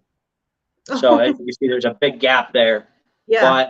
But the younger ones are just like in awe when I do stuff. Like they want to be a part of the video. We need to find a challenge for a video. Yeah, we need to find it. They called me out in a couple videos on my sister's Facebook, eating popsicles, or what was it? The chicken nugget. The chicken nugget challenge from McDonald's. Yeah, so they had lined up sauces and they wanted to challenge me and do stuff, and I took their challenge and accepted it and made it my own and added to it, like to give it that extra boost. And Like they always want to do stuff. When I did the Glizzy challenge and I did the 17 hot dogs, they were all standing around me and this and that. And my nephew Jackson, he's my sister Samantha's kid. She's her only kid. He literally wakes up in the morning and she says, "What do you want to watch today?" He says, "I want to watch Uncle Chris on YouTube." Aww. And he'll put my YouTube video on and watch his YouTube videos in the morning before he goes to school or goes to my mom's or anything like that. And it's so funny because if I don't have it on there now because I lost the video, which is upsetting. But the end of all my videos, it's her recording him, and she says, "Okay," and he goes, "The Scoville unit," like really aggressive and excited, and it's just funny. And he actually calls when I call and talk to my sisters, or I'm on a speaker, and you hear in the background, "Is that the Scoville unit?" Like he just calls me all the time. And my other nephew Aiden, that's my oldest sister, one of her kids. Him and his friends talked about me in school, and they show the videos of me and this and that. So the other day when I got announced for the challenge, they saw this in the paper. Oh yes, I saw And that. my nephew Colby looked at my sister and said, "Is Uncle Chris famous now?" And she's like, "Not exactly, but he's in the paper." So it's like they're always asking me what's next and when we're going to do challenges. When can they come over and record with me? And it's just the support system that I have in my family and my friends is just unreal. It's the best. It's the best. Yeah. A lot of my friends and family don't understand why I do what I do, but they're still just so lovely and supportive, even if they don't. And that's all I can ask for. Before I get into sharing where you guys are at, where we can buy your products, I'm curious because you are also going to be at Zest Fest, also competing for the belts. Correct. So talk to Jason a bit about this, but what are you doing to prepare for that competition? Well, as we've seen a little bit ago, I'm doing very large quantities of stupidness. Yep. I'm honestly, that was the first challenge I've done. I did the Wiener World Scoville Challenge. I'm collabing with a local, one of my sponsors, Wiener World in West Pittston. I'm collabing with them to make a challenge. I'm actually doing a release of it on the 17th at their store for people to take on. But I'm just doing small stuff right now. Like I said, that was my first challenge I really did to prep my stomach. I'm eating peppers left and right. Like I have my own peppers. I should have brought my container in with me, but I just picked a bunch of peppers. Well, she picked them this morning. Reapers, Ghosts, habaneros. I'm just eating them left and right, a couple a day. I'm not trying to see how many I can eat because I still have to function. One thing I cannot do is be at work and cramping because I don't know how they'll feel about that. But last night I actually jumped on a live and with Goot and Midge and Brandon, a couple of them, and they were like talking, doing sauce. They were supposed to do a challenge and someone couldn't be on. And I finally jumped on. I had a break in between work because I was waiting for the guys to finish up. And I had a Tupperware container with Super Hots from Ink Gardner. And you're like, "Oh, what are you going to do? You just come on and we'll talk." And as I'm talking, I'm popping the peppers. And by the time I got done, I did 7 peppers. And these guys were just like, "No reaction? You're okay?" And I'm like, my tolerance is ridiculous right now. I only, like I said, I felt like I got to a 6 before. But again, I think that has a lot to do with just the consistency of adding and adding and adding. But I'm comfortable like with heat. I'm very comfortable with heat. Well, no matter what the level. I was comfortable with the Trouble Bubble. I was comfortable with the Black Mamba. Again, the chips didn't really get to me until the last few. So it's like I'm up there with my tolerance. So I'm just gonna keep eating peppers, keep doing what I'm doing, keep wrecking my stomach, and hope that maybe by the time the competition comes around, as long as I can last a good half hour, 45 minutes without dying, I think I can compete. Now, I know Dustin's in it. I know he doesn't have a sensitivity to capsaicin, which damn him. But I'm not going to say this because I'm not confident in myself. I know I can do a lot, but I have a sensitivity to capsaicin after a while. So does my stomach. So I have limits. I'm not expecting to walk out of there with the title, but I'm hoping with my competitiveness and my stubbornness that I might be able to. So I'm just going to keep doing what I can. My second pepper eating contest. The first one really didn't even count because the people that participated couldn't. You and Jason best not screw this up for us. I don't. My brother-in-law had me cracking up. Yeah, I was talking to him on the phone about stuff, and he's like, "Just remember what I told you the other day. 6 words. Don't F this up for us." Oh, And he's joking about it, like he's. I'm not. yeah. And I look at him, I say, "Us?" He's like, "Yeah, we're your family. You represent us too." I'm like, "Okay." See how it is. But yeah, I'm really excited for this competition. Like, there's so many people that I talk to like this, like video chat or lives, texts, all that I haven't met yet, and I'm gonna meet literally pretty much all of them in this one shot. So it's gonna be insane. Yeah, I'm really excited. There's a lot of reasons that I think it's good I'm not going, but one of the reasons is because there would have been 2 Katies. There's going to be like 3 Jasons, which is crazy. But there would have been 2 Katies, and I'm excited to see what Katie Bannister does. KTB? So, yeah, KDB Sassy. Yeah. Yeah, like her. I'm excited. I'm excited. I watch everybody that's involved in this, Mhm. and I know what everybody can do and all that. So it's really excited to see when the competition comes on, because I know everybody has their limits, but limits get stretched when you're getting to a competition. I know for me that's the case. Like I won't back down. When I went to Georgia and did the chicken wing eating contest for the second time down there and won that, it was a lot different than the first time. There was a lot harder sauces. Like they should have just had the bomb for all the wings, and we would have seen who the real players were just from that sauce. That But sauce is so gross. I pushed. I got, I think, how many? There was 12 wings, wasn't there? Or was there 6 wings? But I think like the second to last when we got, when we hit the bomb, I almost threw up just because of the taste, and I was so mad that I just I went and I swallowed it back down. I'm like, oh, it was awful. Worse. You couldn't think the bomb could get worse, but the second time around, it's even worse. But I pushed and pushed and pushed. I ended up tying with someone. But again, as you know, as a competitor, no food or drinks until the end of the competition. But these guys were all drinking and eating stuff, dumping milk on themselves. I'm just sitting there going, chewing wings, and I went straight to the end. And then the tiebreaker was the toe of Satan.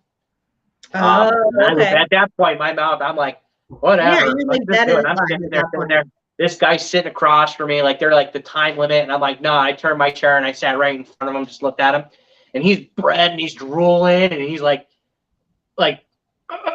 I'm like, all right, we're gonna do this at the same time, so I can end you. Like, I'm gonna take your lollipop out, you take mine out at the same time. We'll call it a draw. And he's like, and I did it. I let it out, and he was gone. He was over in the bushes throwing up. He was like hyperventilating, and I'm just like, all right, what do I win? That was very big of you. It is. But it is. You're gonna have so much fun at that competition. There was something I was thinking. Oh, when you were talking about the bomb, and it wanting to come back up, I talked about this earlier when you were doing the Pocky chips. But something I didn't do during the contest that might be helpful to you. So this is for you as well, Jason. But I got to the point where I knew my stomach was upset and I was probably gonna have to tap out, which it was my limit. There's nothing you can do at that point. But if I had stood up and did my ostrich maneuver and just choked him down, I probably could have made it another round. So don't be afraid to stand up and just power through it. I'm just worried because I saw that they were going to be very strict on the rules this year because there's going to be so many people and the stage space is limited. I think they said the only thing you could do is stand up and move your chair. I don't know if you're allowed to keep getting up and down. So then when you move the chair, do the ostrich dance. Yeah, I'm not sure what I'm going to do. I'm not sure how. I'm comfortable, but then I do like to stand up after a certain point. I don't know what it is. I just human instinct, but I think I'll be all right. Well, as somebody that does competitive eating, and you've eaten 17 hot dogs, so you know how this is. But when you're standing up, you have more room, so it just makes everything a lot easier. Yeah, you're not sitting when everything's sitting in that one spot. It drops down. Yep. I'm going to ask you this: you've done the hot dog eating contests. Did you get the coma effect from it afterwards? Yeah, so typically when I train at home, if I don't get it all out, I have to take a 4-hour nap. Remember right after I did it, how I was I not only did I throw up, but I got so tired. I literally laid down for a second. I was out for 3 or 4 hours. Yeah, your body's not meant to do that. And particularly with hot dogs, there's so much sodium. It's just a lot for your body to process. Yeah. Which is why I don't recommend it. We're professional. Professional idiots, exactly.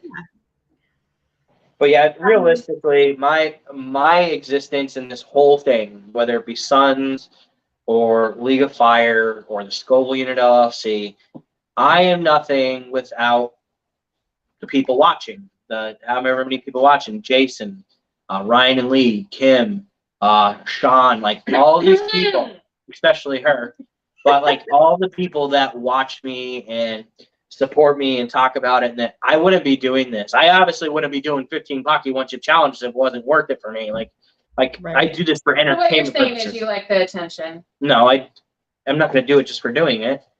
Well, am I just going to sit there and stare at a wall and eat 15 chips and die? You've looked stupider. I do it for the entertainment. It's not about blowing myself up or becoming popular or making money off this. I don't ever expect to make money off of YouTube or TikTok or anything. That's not my game. My game is to entertain people and just. And you do. And this is my passion now. I got people, like you said, some people don't understand it, but it's a hobby now. It's no different from bowling or playing softball. It's like a competition now. It's like you're building your tolerance. It's just like, I don't understand how people go out and binge drink every weekend and want to kill their liver. Like, I'm doing this with hot sauce. I used to do that. I don't do it now. Why are you defending I just thought you were staring at me like that. I felt it. I'm staring at you. You pierced my soul with that stare, so I had to. No, but I did. I don't want to say who didn't because I know people didn't, but 21 years old, into 25, that was my thing. Go to the bar, play beer pong, this and that. Now, I drink hot sauces, I drink tanks, I sample stuff, I review stuff, and it's not bad for you. No. Well, it can be, obviously, if I'm in the other room throwing up, like I'm possessed by a demon. That's not every day, though.